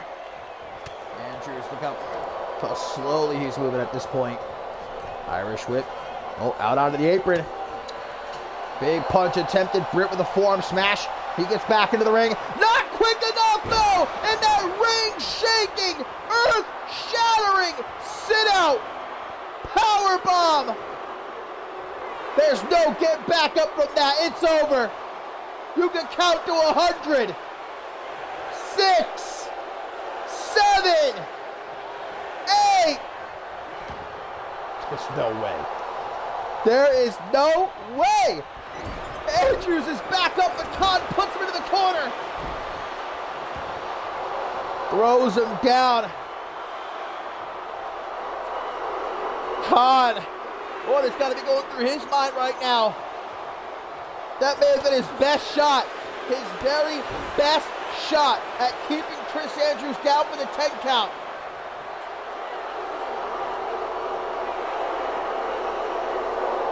Four. And Andrews gets back up. Coconut crunch. Khan just keeps putting it right back down. Khan is done playing. Turns his back on the Bloody Brit though. And Andrews is back up. Fireman's carry. Gonna drop him. Chest first across the top rope. Khan is just trying everything here, man. Throwing everything at the wall, hoping something will stick. Powerbomb again. 1, 2, 3, 4. No. Andrews back up. Khan with another powerbomb, but Bloody Brit with perhaps one last gasp. That back body drop. Look at how limp Chris Andrews is. Shoulders slumped. His energy is waning. Count of 6. Khan is back up. Andrews with a jab. Knife edge chop. Takes him down. Just like a gorilla. Lefts and rights. 2, 3, 4. Knee to the midsection by Killian Khan. Now the Irish whip off the ropes. Power slam! Splat goes Brit on the canvas. 3, 4, 5. And again, Killian Khan making the mistake of turning his back on the Brit. Come on, Sleeper! Come on, Sleeper! Come on, Sleeper! But Khan escapes. Khan escaping before it's too late. Drops him again on the top rope. 1, 2, 3, 4. No! Lord have mercy on these two men. Spins him around. Elbow to the side of the head though, Killian Khan. Irish whip. Another power slam, no. Brit counters. Not fast enough though as Khan. Third time. Gives him the rope burn across the chest. 1, 2, 3, 4, 5, 6, 7, 8. 8 count. Brit gets back up. Big blow to the back. DDT.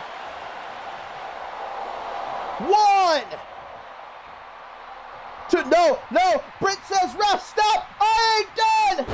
Power slam. Middle of the ring.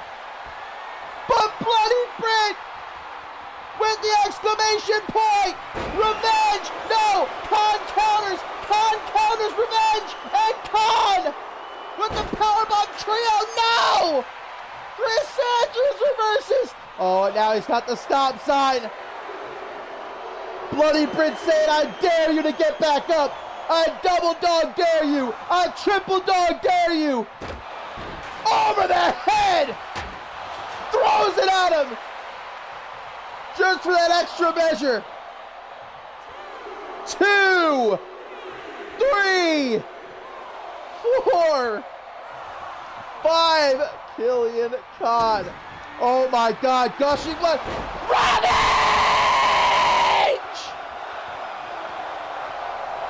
And one final time. Flips him off. 4, 5, 6, 7, 8, 9, 10. Chris Andrews is your last man standing.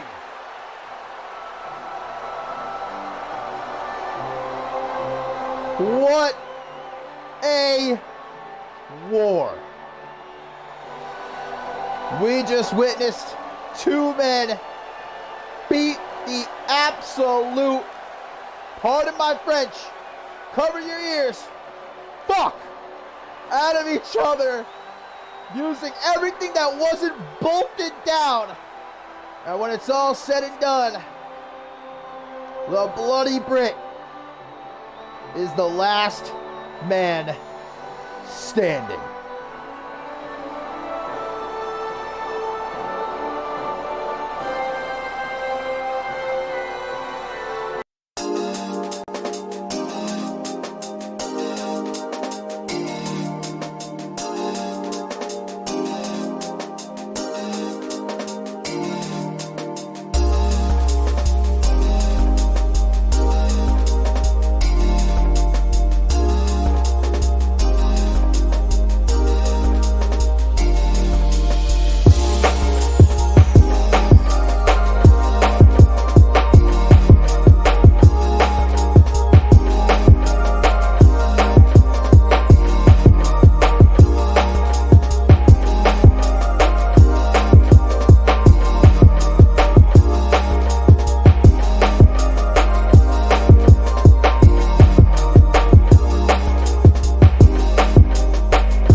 Well, my friends, after that one, I needed a few seconds to get a nice long sip of my delicious W here, which of course Get some yourself by going to w.gg. Use our promo code CMV23 at checkout to save yourself 10%.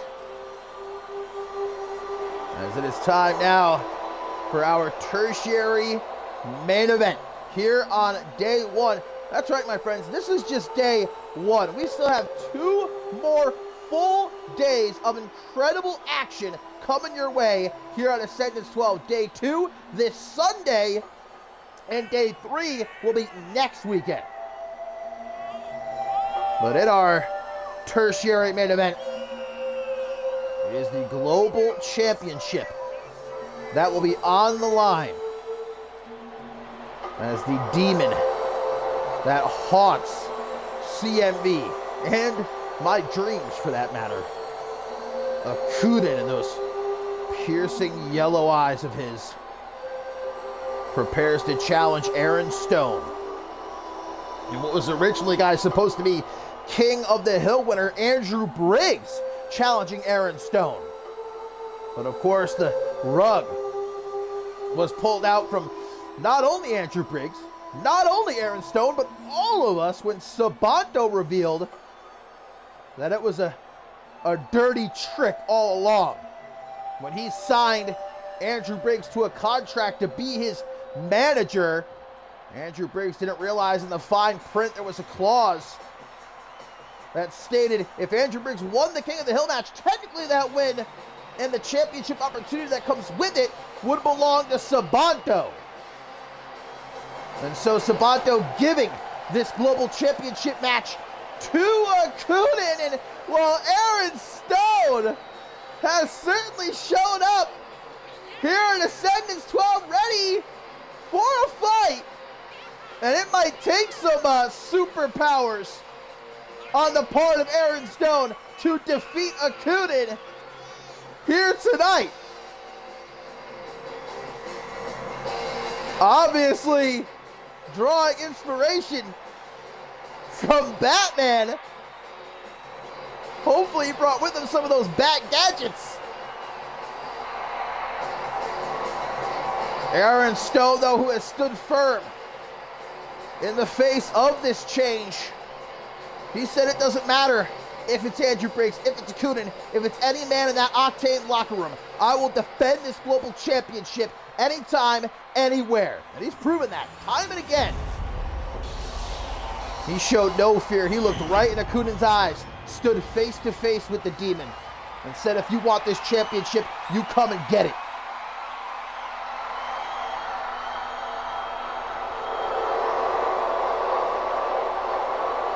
Just looking at Akuden, though, you could not pay me any amount of money in the world to willingly step into that ring and stand toe-to-toe with one of genuinely the most downright terrifying individuals we have ever seen compete in that CMV ring. This is not a man. This is a demon. And Aaron Stone, even longingly looking at his global championship, he knows this will be the toughest test of his CMV career.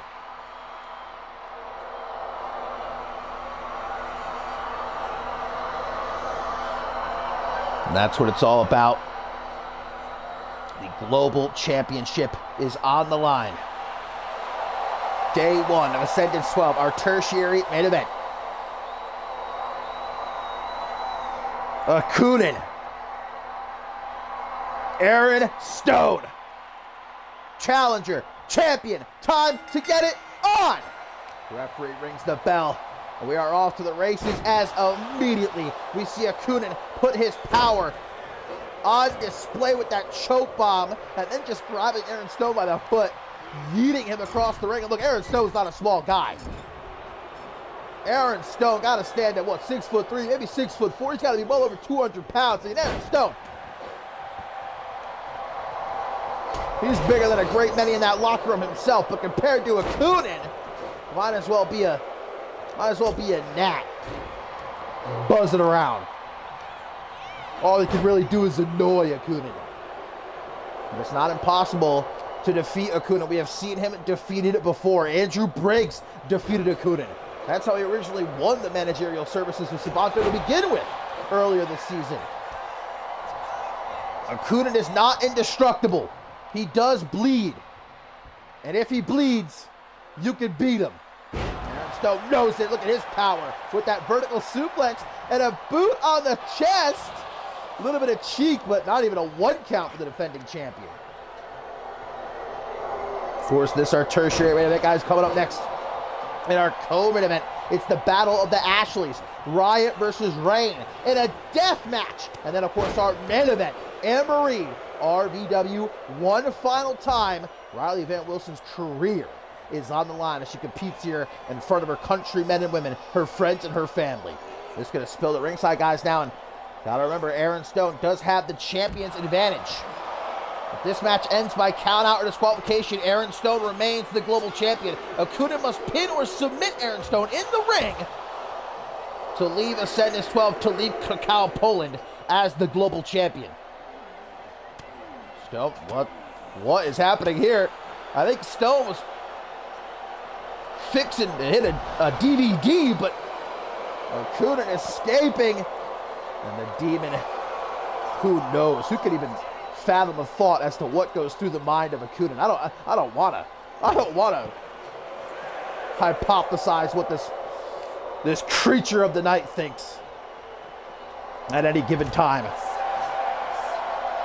Count of 7, Aaron Stone ain't gonna play. He gets back into the ring. He doesn't want to win by count out. He wants to beat Okuda right in the middle of the ring. Irish whip by the champ. Drop down by Stone on the rebound. Gets him with a tilt-a-whirl single knee backbreaker. Loads up for a big left hand to the side of the head. Now off the ropes.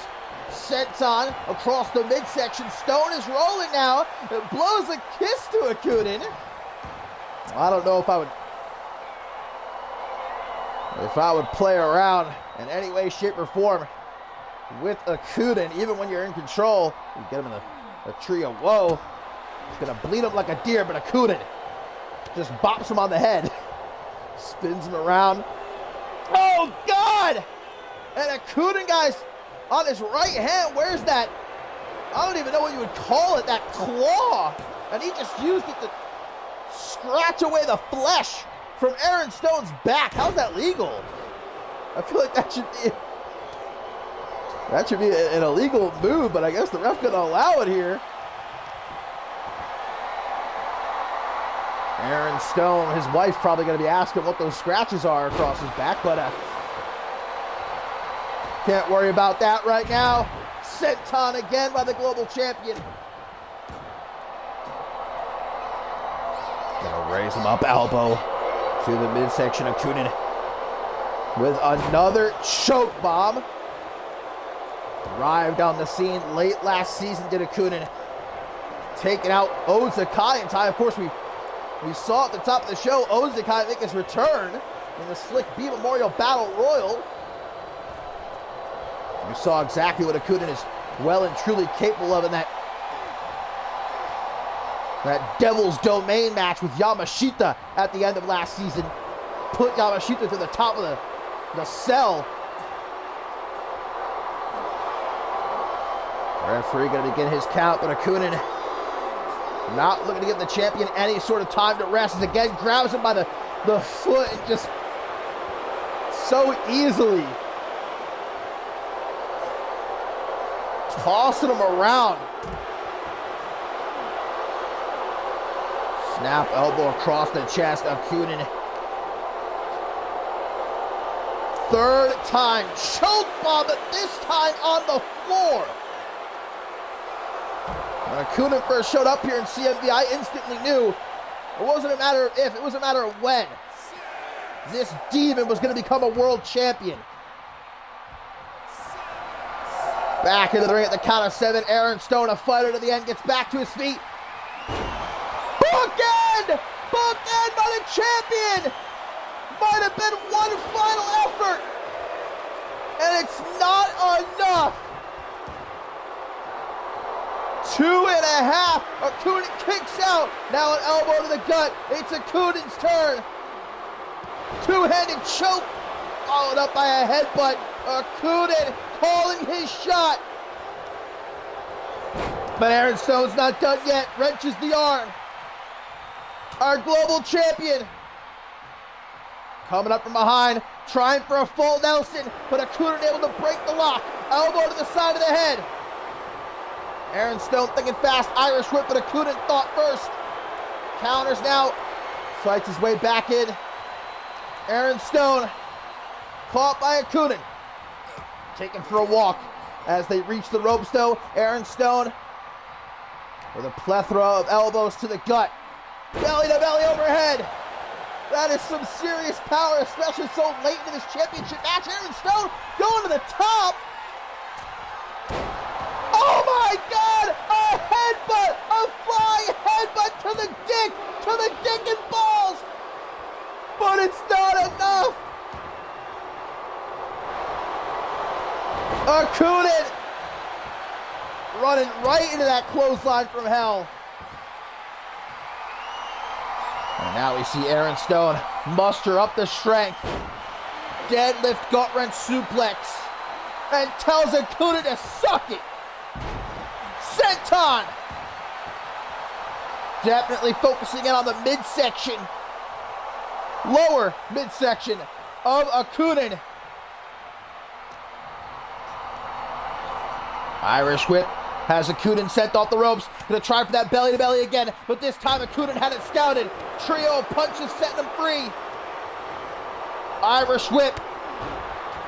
That's like running full force into a fucking brick wall.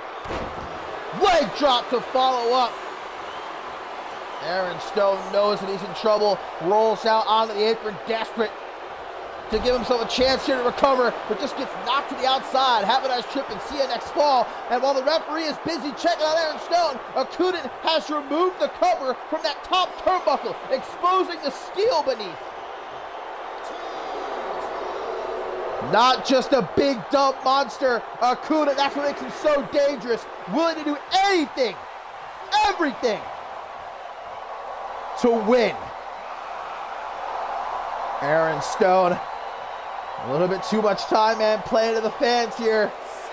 We know Aaron Stone appreciates his supporters. He loves the CM universe, but this is not the time.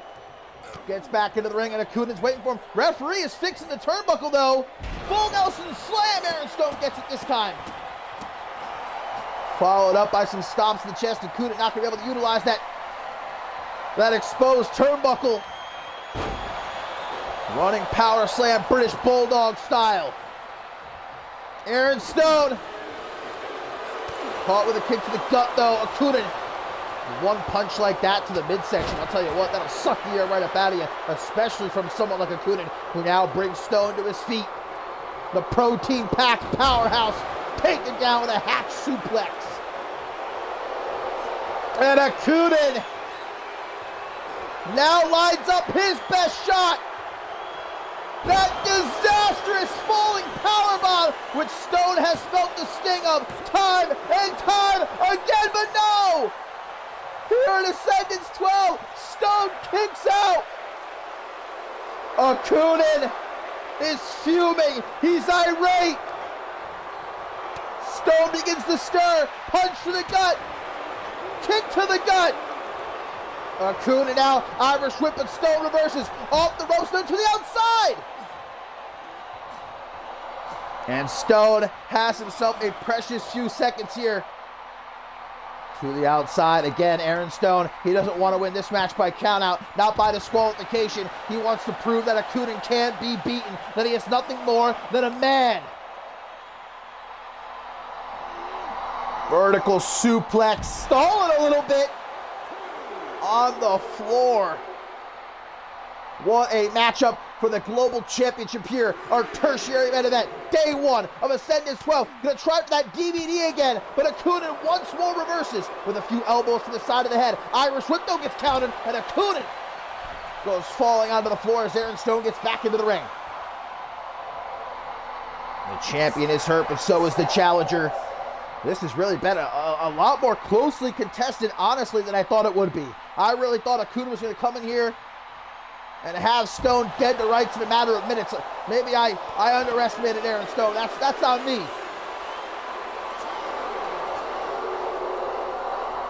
Stone. TKO. Oh my God, a rude bomb.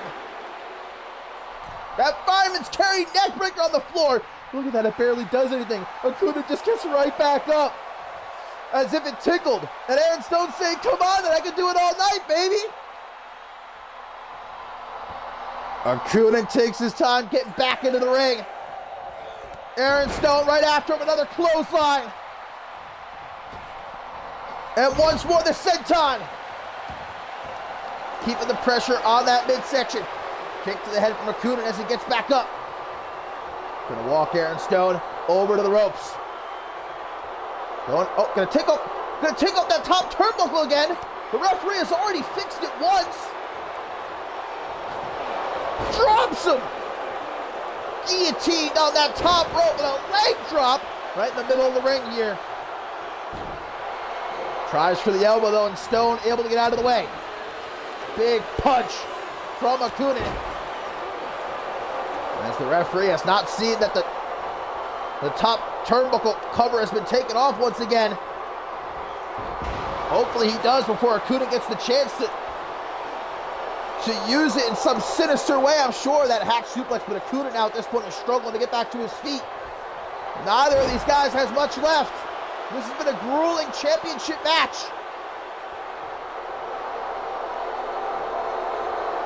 The ref is going to fix that top turnbuckle again. He's seen it. Fiddling with the cover. In the meantime, Acuna and Aaron Stone standing toe-to-toe.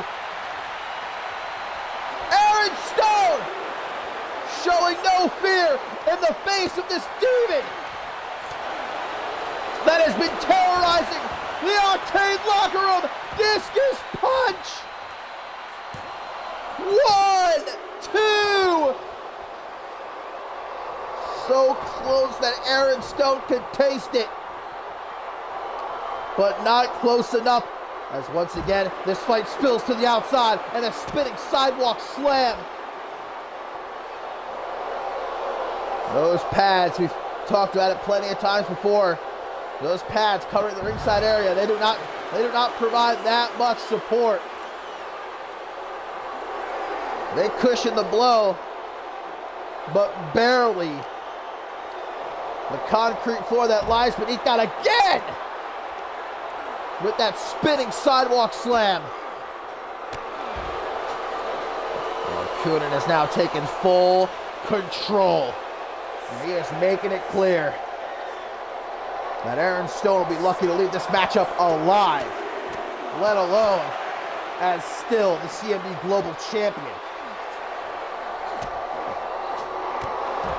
Jesus, man. Acuna has opened up a can of whoop ass. He is destroying Aaron Stone right now. Throws him down onto the floor, guys. Count of 10, but of course has until the count of 20 does Aaron Stone to get back into the ring here. But remember, guys, Acuna cannot win the championship by countout. I don't know what he's doing. He has to pin or submit Aaron Stone in the ring to actually become global champion. Aaron Stone is in no hurry. Count of 16. I think he's thinking about it. He contemplated for a second there if he wanted to just take the L by countout but retain his championship. And Stone is not that kind of champion. But it might have been the wrong decision. His honor got the better of him as he decides to continue the fight in the ring. Was that a mistake? As Acuna delivers another power bomb. 1, 2. Stone kicks out. Picks himself up. There's no quitting this young man, but again he gets guillotined. Off the top rope, Acuna resorting to a choke now. Wrapping that big meaty claw of his around the throat of Aaron Stone. Trying to choke him unconscious, but has to be weary of the referee here. That could lead to a disqualification. Leg drop. just bombarding the champion with offense. Choke slam! That's it. That's it. But it's not over. Akunin is not finished. He's not done with Aaron Stone. But Aaron Stone ain't done either. The Milkman still has life left. Bookend! 1, 2. 2.999. He was there. Aaron Stone was there. He had it. Where's he going? To the top leg drop! To the outside! And Aaron Stone, you go, buddy! He's got him in a sleeper! Rear naked choke! Body scissors as well, but well, this isn't Falls Count anywhere, guys. Aaron Stone cannot retain the championship via submission at ringside. Well, not that it matters anyway. Akunin able to escape. As now he throws Stone. Ribs first into the side of the steel steps. But Stone responds by quickly wrenching the arm. Now he gets Akunin to his feet. Can he get him back into the ring, though? Stone. The fact that he's even still standing right now on his own 2 feet, that is impressive in and of itself. This is a fighting champion. He had multiple opportunities to walk away, but he stayed, and he's fighting. Hits that vertical suplex, but takes a lot out of himself as well. We're at the finish line. Both men with their gas tanks on empty. Fumes is what's keeping them going at this point. Who is going to cross that finish line as Stone still somehow has enough wherewithal to tell Akunin to suck it. Gonna try to lure the demon back into the ring, and it works.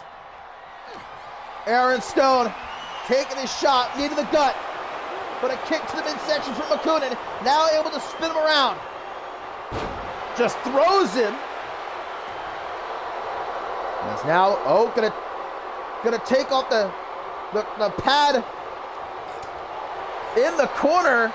He's tried that twice already in this matchup. I think he just went for a low blow. I think Akunin just tried to hit a low blow.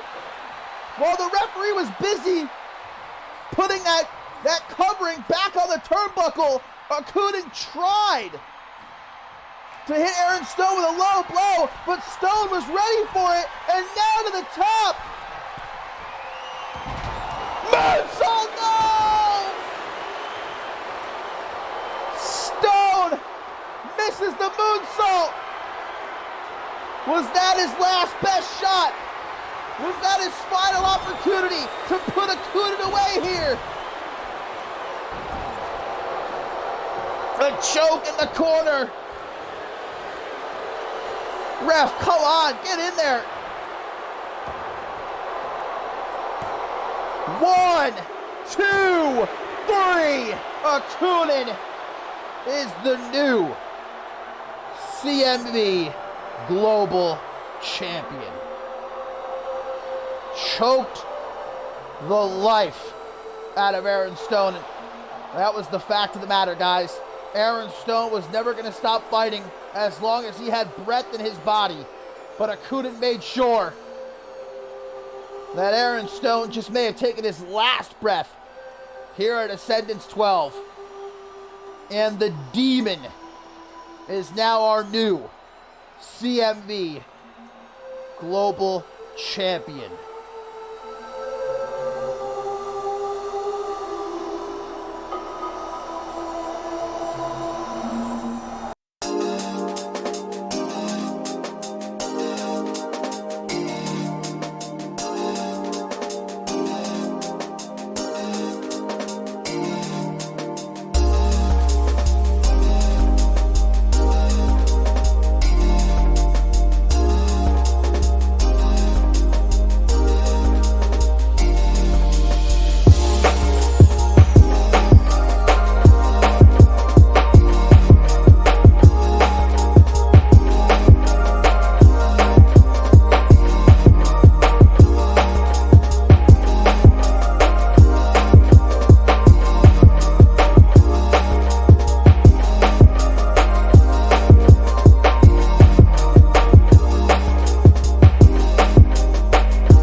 It is time for our co-main event.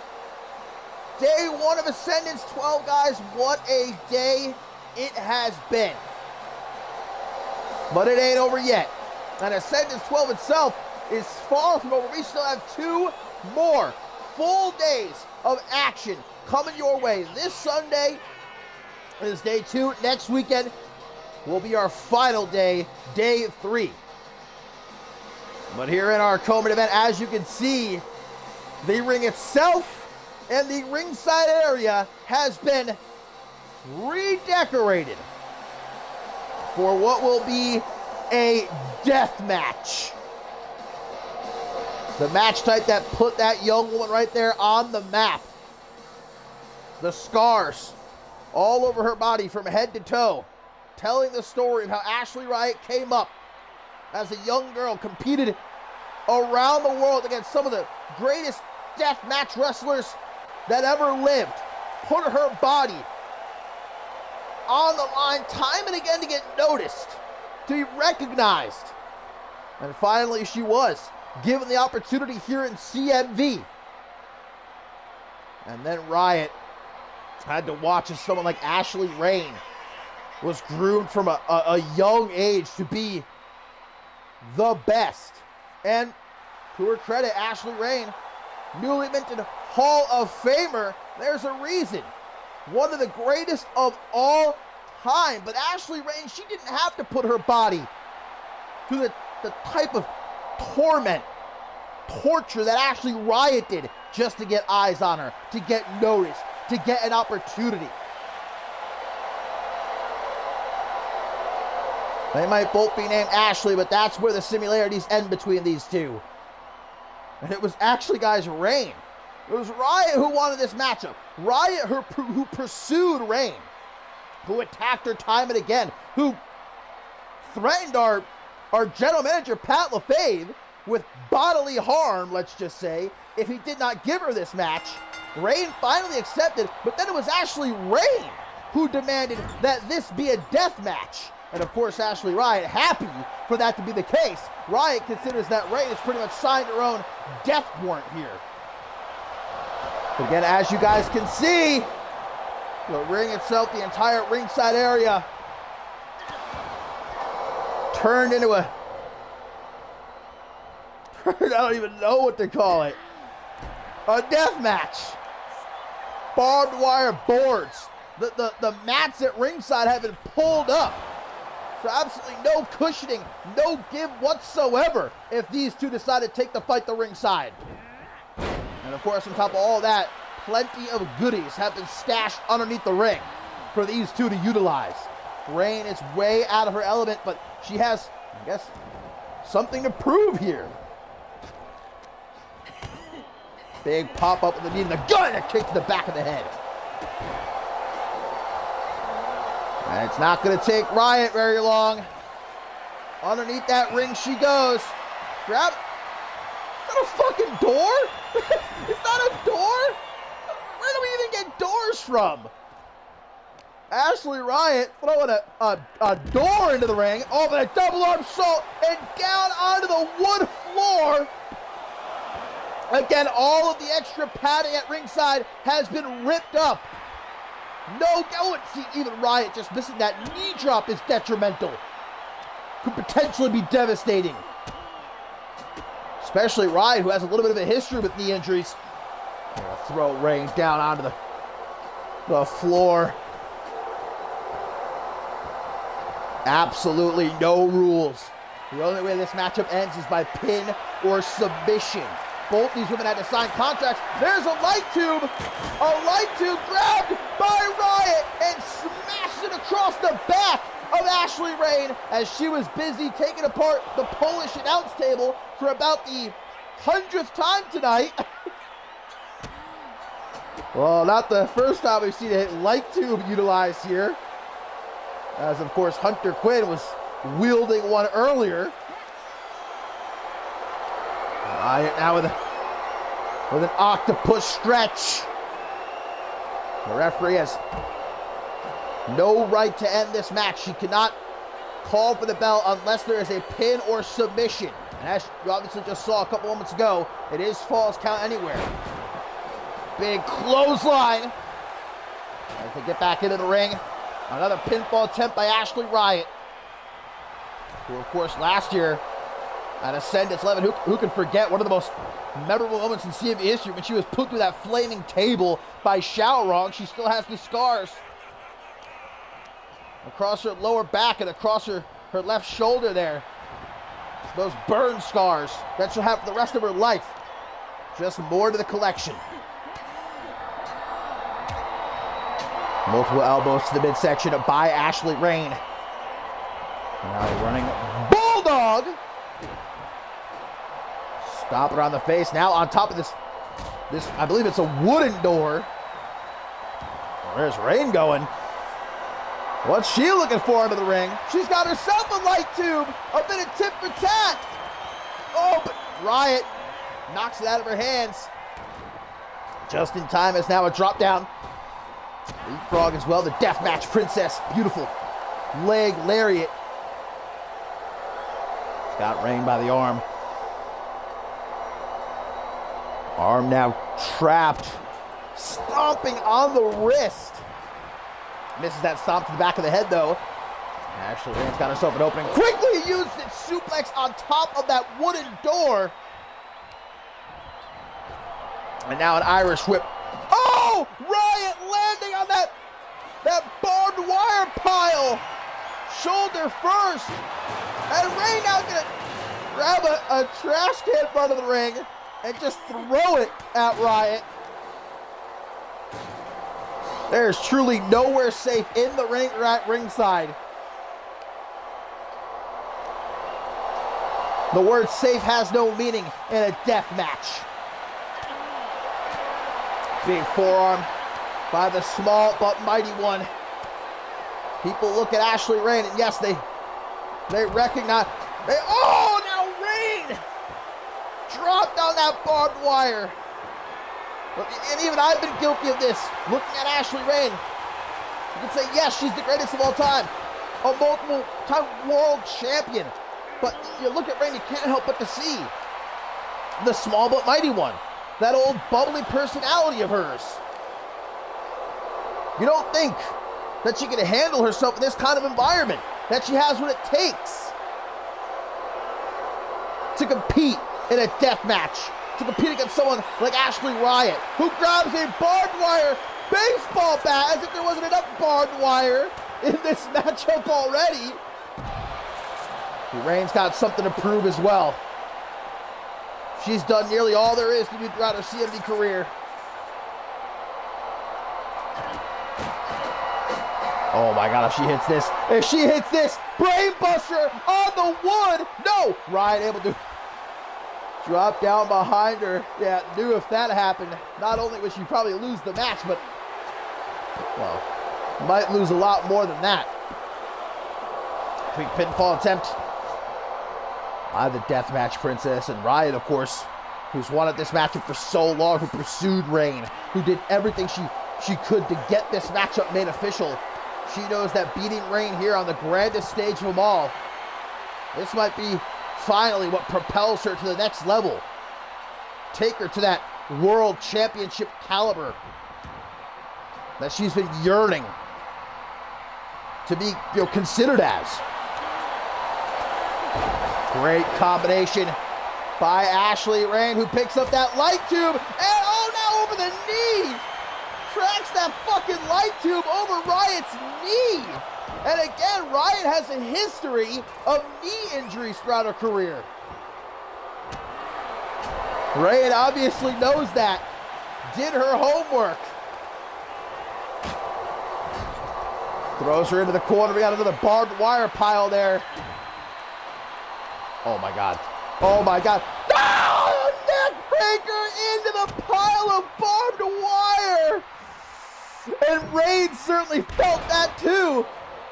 Misses that springboard body splash.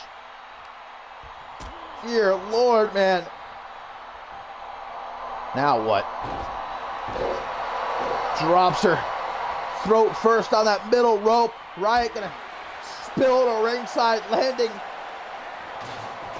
And this barbed wire pile. We're gonna miss that double boot stop. Leaves the door open for Riot, who gives her a snake eyes on the apron.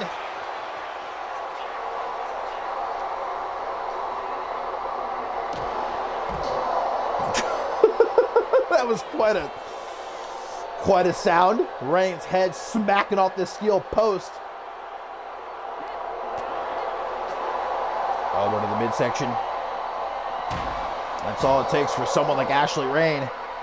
They get an opening like that. That veteran instinct starts to kick in. Spiked! Riot spiked with that poison rana on the wooden floor. No give, no protection whatsoever. You can see Riot grabbing her head. That might be a concussion. But Riot has endured that and a whole lot worse. Not even just in her CMV career, in her life. Where's she going? She may have... Guys, I think she might genuinely be concussed. Riot looks like she doesn't know where she is. After that poison rana,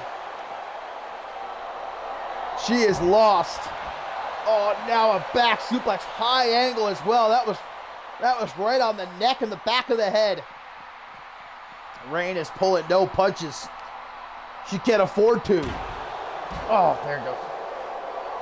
There goes Rain right into the steel steps. And again, I'm a little bit worried about Riot here. I mean, look, like I mentioned before, the referee can't stop this match even if she wants to. Both these women signed a contract. This matchup only ends by pin or submission. So even if Riot does have a concussion right now, there's nothing anybody can do about it. She's got to tough it out. She's got to finish this match. Where is she going? Riot. Yeah, there's something wrong. There is something wrong. Rain is going to pick up that barbed wire baseball bat. But Riot saying I've had just about enough barbed wire for one night. Kick to the midsection. Rain tosses her into the ring now. Look at the shards of the light tube glass all over the place. Back in the ring. In the battle of the Ashleys. Riot, Rain, rages on. Back and forth. Both women with so much to prove in this match. But for very different reasons. Riot wants to prove that she can beat the best of the best, that she deserves to be considered in the World Championship picture. Rain wants to prove that she's not a goody two-shoes, that she can fight. And here we go, baby. Fighting they are. Oh my God. Oh my God. She's gonna rear the Riot Act on the barbed wire, for fuck's sake. Rain, pure instinct. It has to be.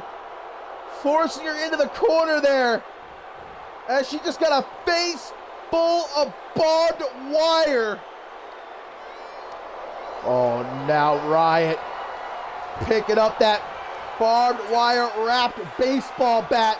But Rain is avoiding her like the Black Plague here. Smashed face first off the apron. Riot, I think, has managed to recover from that poison rana earlier, which had her dazed and confused for a few minutes.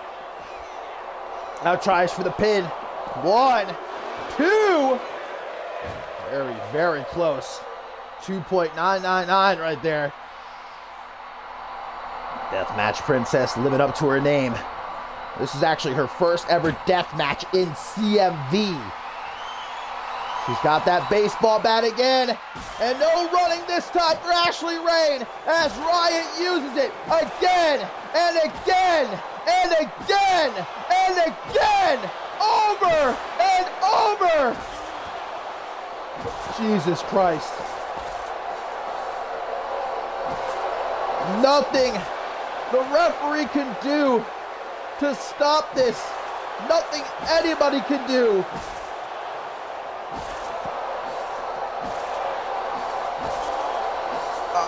This is honestly, I don't blame you if you have to turn away, ladies and gentlemen.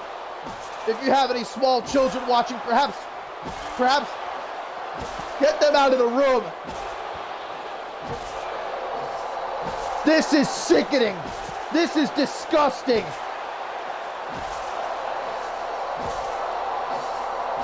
This is horrifying. Even the referee has backed away.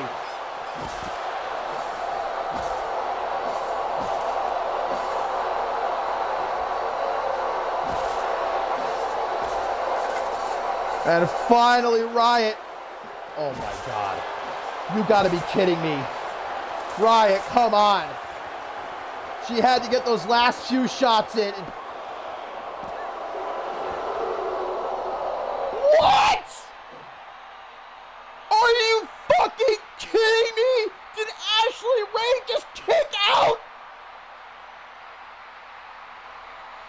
Riot just walking over to the ref, screaming in her face, telling her to get the fuck out of here. Rain, sliced oranges on the wooden floor. There ain't no way.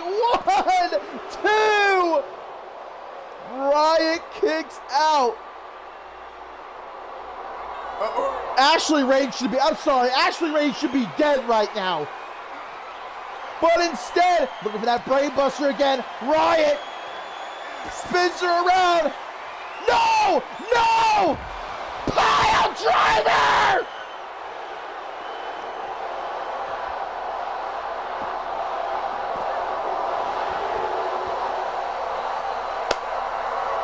Hamzala.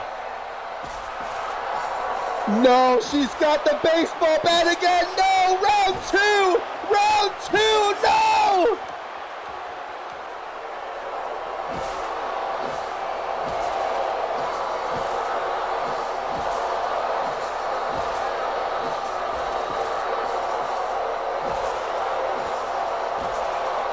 Guys, I can't watch this anymore. I can't.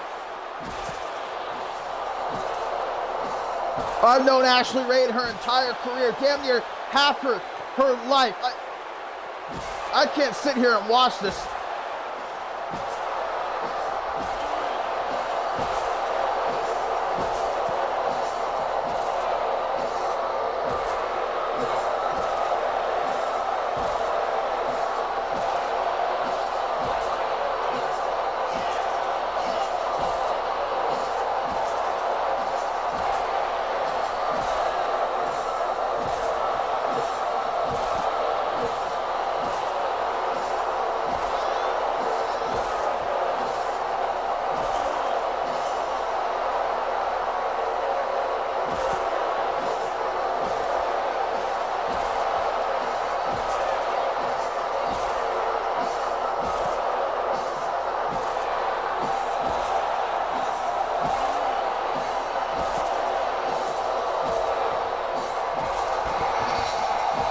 Someone's got to do something. Someone's got to do something. You got to get someone. Get someone out here.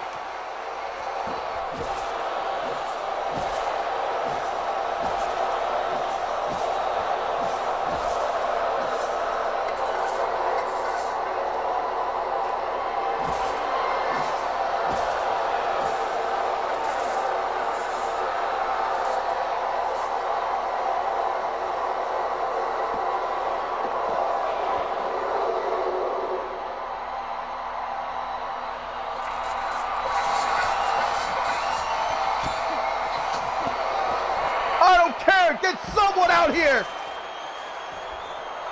Get someone out here!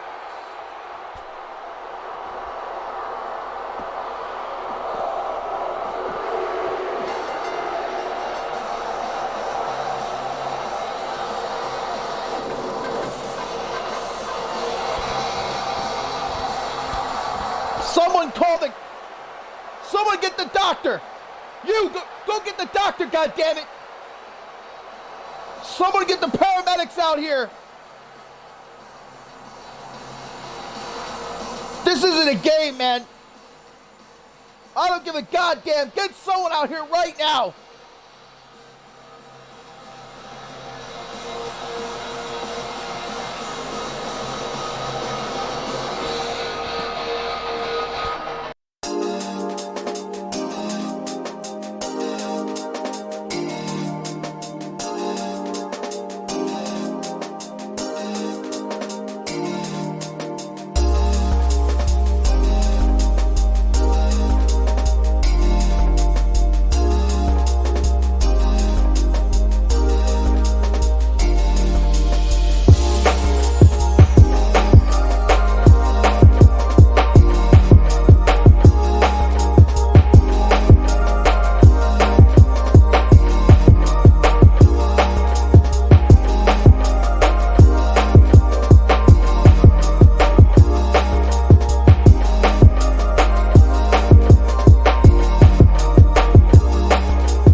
Well, my friends, we're back. We're live here at Ascendance 12, day one, and it is main event time. But as we just witnessed, my friends, that was,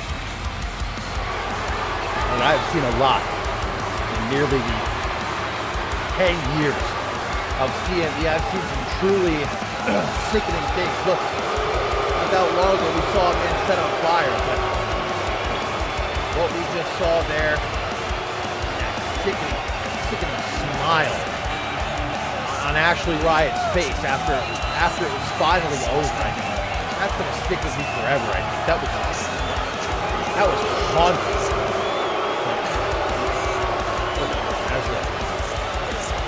I don't know if you watched or not, but as a man, at least one said, the show must go on.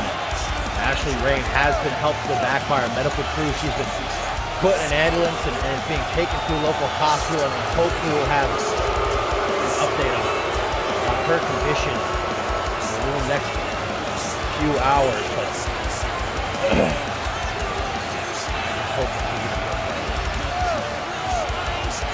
now it is time for our main event. We gotta get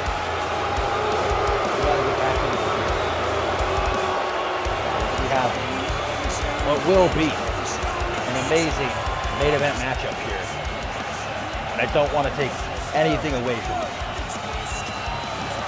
Amber Reed is in the ring and is ready for one of the biggest matchups of her CMV career, as she takes on one of her biggest rivals ever, in the form of Riley Van Wilson, who I wouldn't be surprised if she comes out here with a tear in her eyes, because she's competing in front of her countrymen and women, her friends and her family, front row here in Krakow, Poland. The Polish warrior, Riley Van Wilson, who in this matchup with her career on the line. RBW's career goes back to even before these two arrived in CMV. Amber Reed has perpetually been a thorn in the side of Riley Van Wilson. Seems like whenever RVW manages to find some great success, Amber Reed is there, just around the corner to take it for her. I mean, we saw it just earlier this season. After years, RVW is finally able to become Women's World Champion again, and then just like that, Amber Reed swoops in, beats her in 5 minutes at Climb to Fame to take that Women's World Championship from her. And of course, it was Amber Reed who at the end of last season retired Xiaorong, RVW's tag team partner and her significant other. And now Amber Reed has the opportunity to retire the other half of the China-Poland connection here at Ascendance 12. And look at this, every single fan in this arena on their feet. Our main event of Ascendance 12 Day 1. Amber Reed, Riley Van Wilson, potentially for the last time ever. If Amber Reed wins, RVW's career comes to an end, and she'll join Xiaorong at home on the couch, which maybe doesn't sound like such a bad thing. Of course, for RVW, she wants to prove that she can beat Amber Reed, that she is the better woman after all is said and done, with everything on the line, everything at stake. We thought that earlier this season, Riley Van Wilson's career might be over. It seemed like she was ready to hang up her wrestling boots on her own, but then was, well, you got to give credit to Beatrice Lotus, who a couple months ago revitalized RVW's career. Really gave her that kick in the ass that she needed. And over these last couple months, RVW, we've really been seeing that Riley Van Wilson of old. She's been having banger after banger, propelling her to work up the nerve to call out Amber Reed, to say, I want you in a matchup at Ascendance 12, but Amber Reed wasn't convinced. Amber Reed said, I've beaten you time and time again, more times than I can even count. What's in it for me? What'll it do for my career to beat you again? And that's what RVW felt like she had no choice. Told Amber Reed, look, you beat me at Ascendance 12, you can have my career. I will retire. And that was finally enough to entice Amber Reed. So here we are as we see these two just doing what they do best. Man, they know each other so well, but there you see Riley Van Wilson getting the better. Amber Reed might be out. Amber Reed might be out after that knee. Oh, but RVW is not looking to let this one end so quickly. Yes, she drags Amber Reed over to the corner now. Repeated kicks to the midsection. I mean, this is that MMA background coming into full effect. This is Riley Van Wilson, guys, like we have never seen her before. She's fought for world championship gold. She's fought some of the absolute greatest of all time. And again, not even just here in CMV, around the world. And Rage Pro. Rage Pro, I called it Rage Pro again. I always call it Rage Pro. I don't know, that's the first thing that always comes to my mind. All right, leave me alone. To the outside, this fight will still. RVW gonna hoist up Amber Reed. I do not like where this is going. Gonna try for a pile driver, trying to get Amber Reed up, but Reed fighting.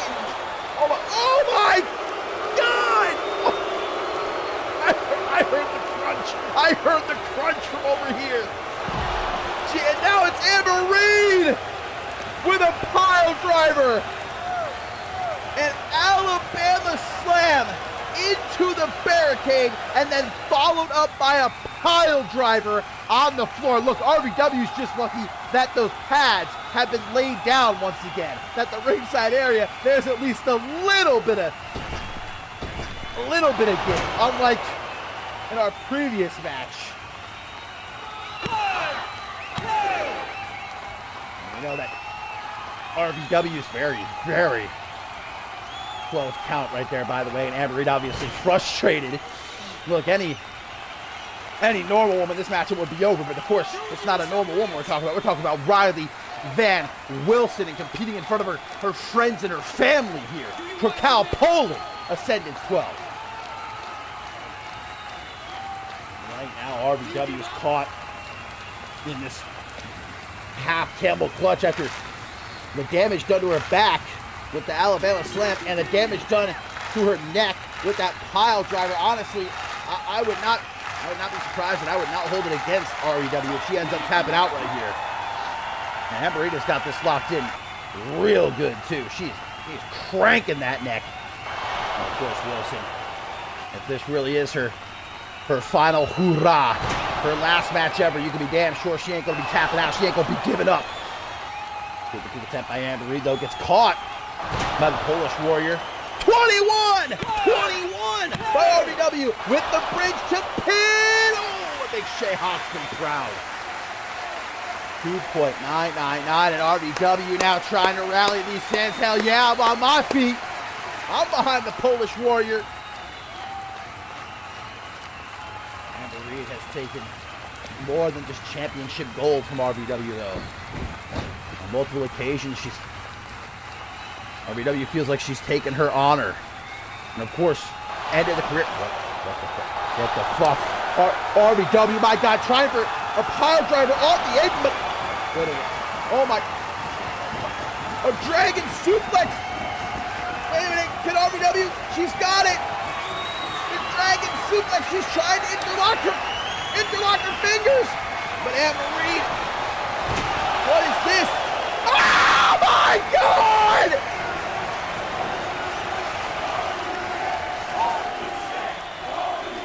A burning hammer. A burning hammer on the apron. 3. I take it back. I said that what we just saw Ashley Riot do to Ashley Ring was the sickest thing I've ever seen. No, that was the sickest thing that I've ever seen. A burning hammer. Well, modified burning hammer. Psycho driver. And yes, akin to what Xiaorong utilized as her finishing maneuver. Off the apron. My God. How is RBW up? How is RBW up? Look at this though. Amber Reed is just such an expert. God. That's why she is the GOAT. Was ready for RBW. Drops her neck first. Onto her own knee. And that's a 2.999999999 right there. Wilson crawling into the corner. The fact that she can even do that is unbelievable. Amber Reed washing her face with that big boot, and look at this beautiful stadium. These lovely Polish fans on their feet. What a main event.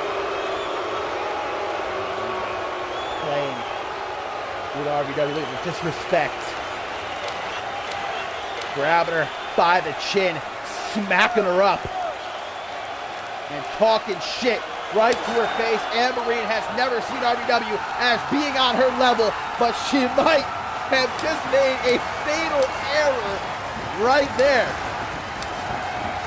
Now RBW on top. Oh, transitions quickly into a triangle. RBW is so dangerous.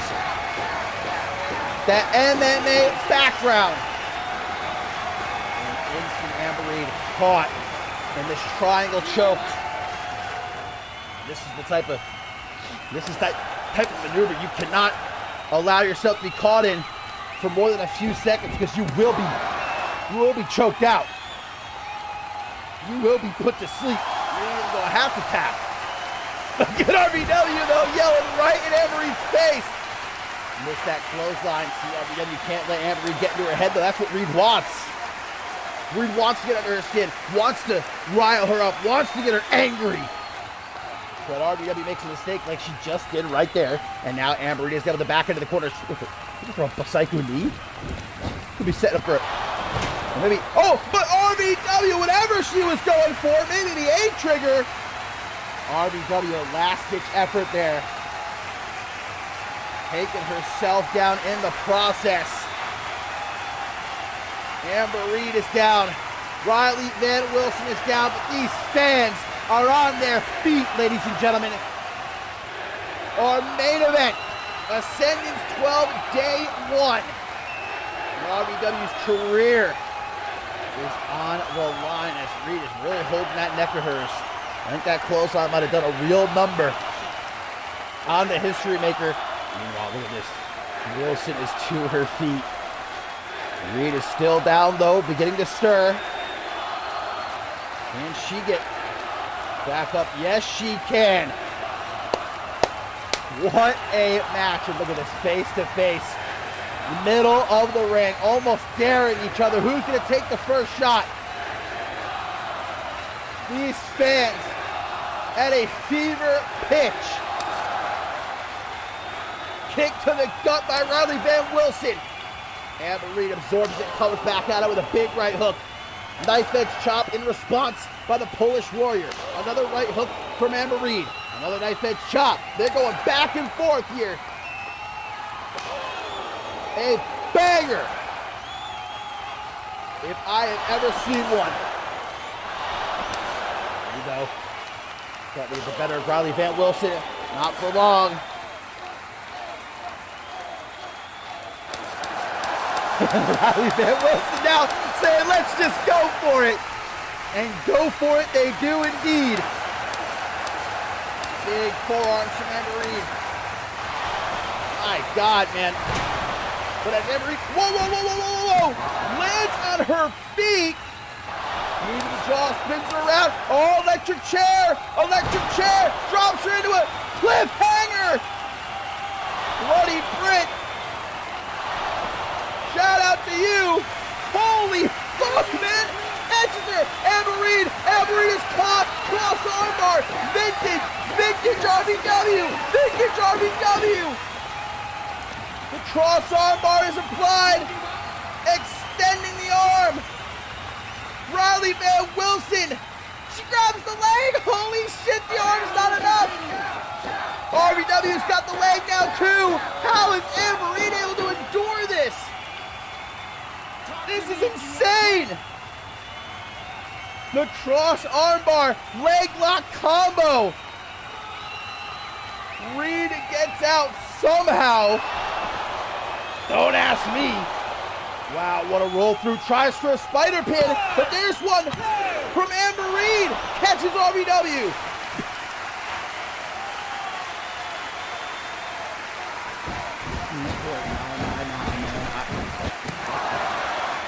Amber. The psycho knee. That's what she was looking for earlier. Nails it this time. Actually took a arm. Dante Driller! It's over. It's got to be over. 1, 2.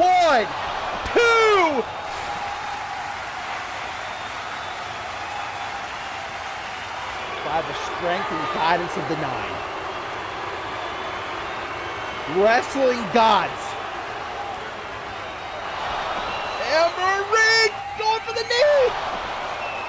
Looking to turn RBW's lights out, but RBW with the psycho driver. Shades of Shalrong. Amber Reed kicks out, but RBW rallying her countrymen, her countrywomen. The whole of Poland behind RBW. Shawshank Redemption? No. Reed counters. Fairy tale ending. 1, 2. Mamma mia, Jiminy Cricket and the whole lot. This is insanity. Oh, it's Amber Reed trying to rally, trying to hone in. Not a brain buster! puts her down with the exclamation point.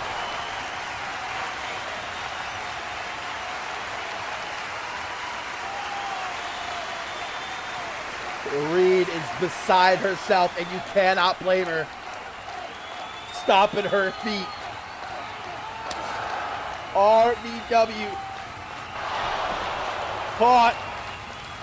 Better end incoming, but no.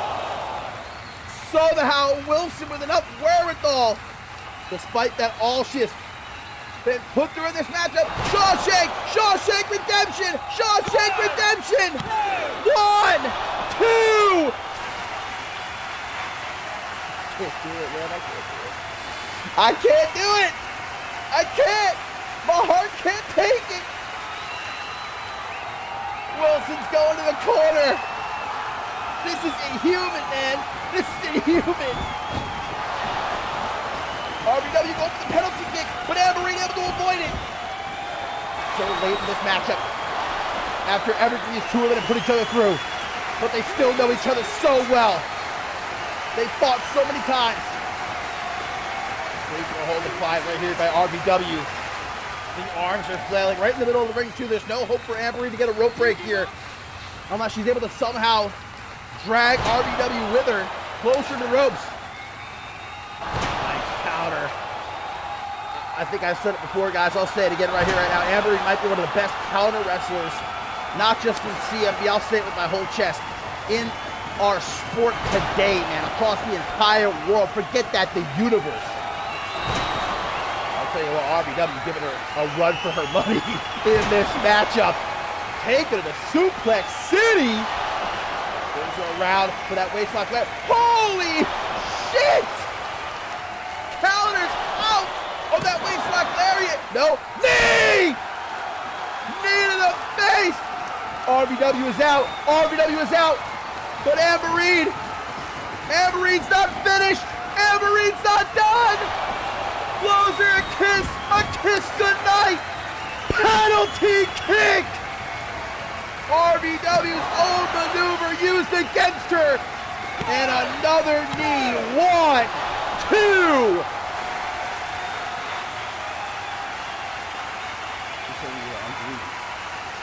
I'm dreaming. I've accepted it. I'm dreaming right now. I'm dreaming this matchup because there's no way this can be real. There's no way this could be an actual match. I'm a sleeper. I gotta get someone to pinch me over here, okay? To make sure. Well, making sure is what Amber Reed's about to do. Nails her with Dangerous Queen's Revenge. And that finally does it. Amber Reed has once again defeated Riley Van Wilson. And with that, my friends, that means that RVW's career meets its end. It's a solid moment. You got to be happy for Amber Reed. What a victory, what a match. Hang on a second, guys, wait, I don't think we're done here. Amber Reed is telling RBW to get up. Get back into the ring. This one might not be over. Hang on a second, folks, don't go home just yet.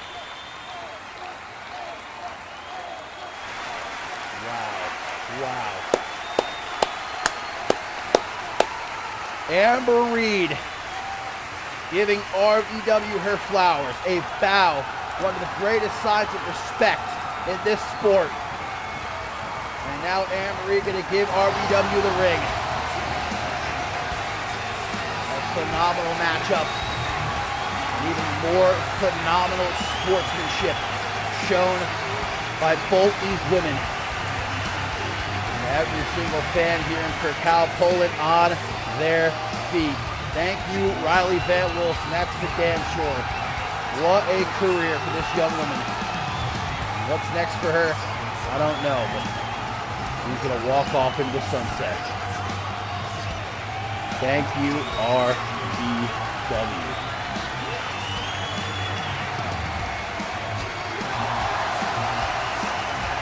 Until next time. I've been Dashing DJ Yuri. This has been Ascendance 12 Day 1. I will see you for Day 2 this Sunday, my friends. Do not miss it.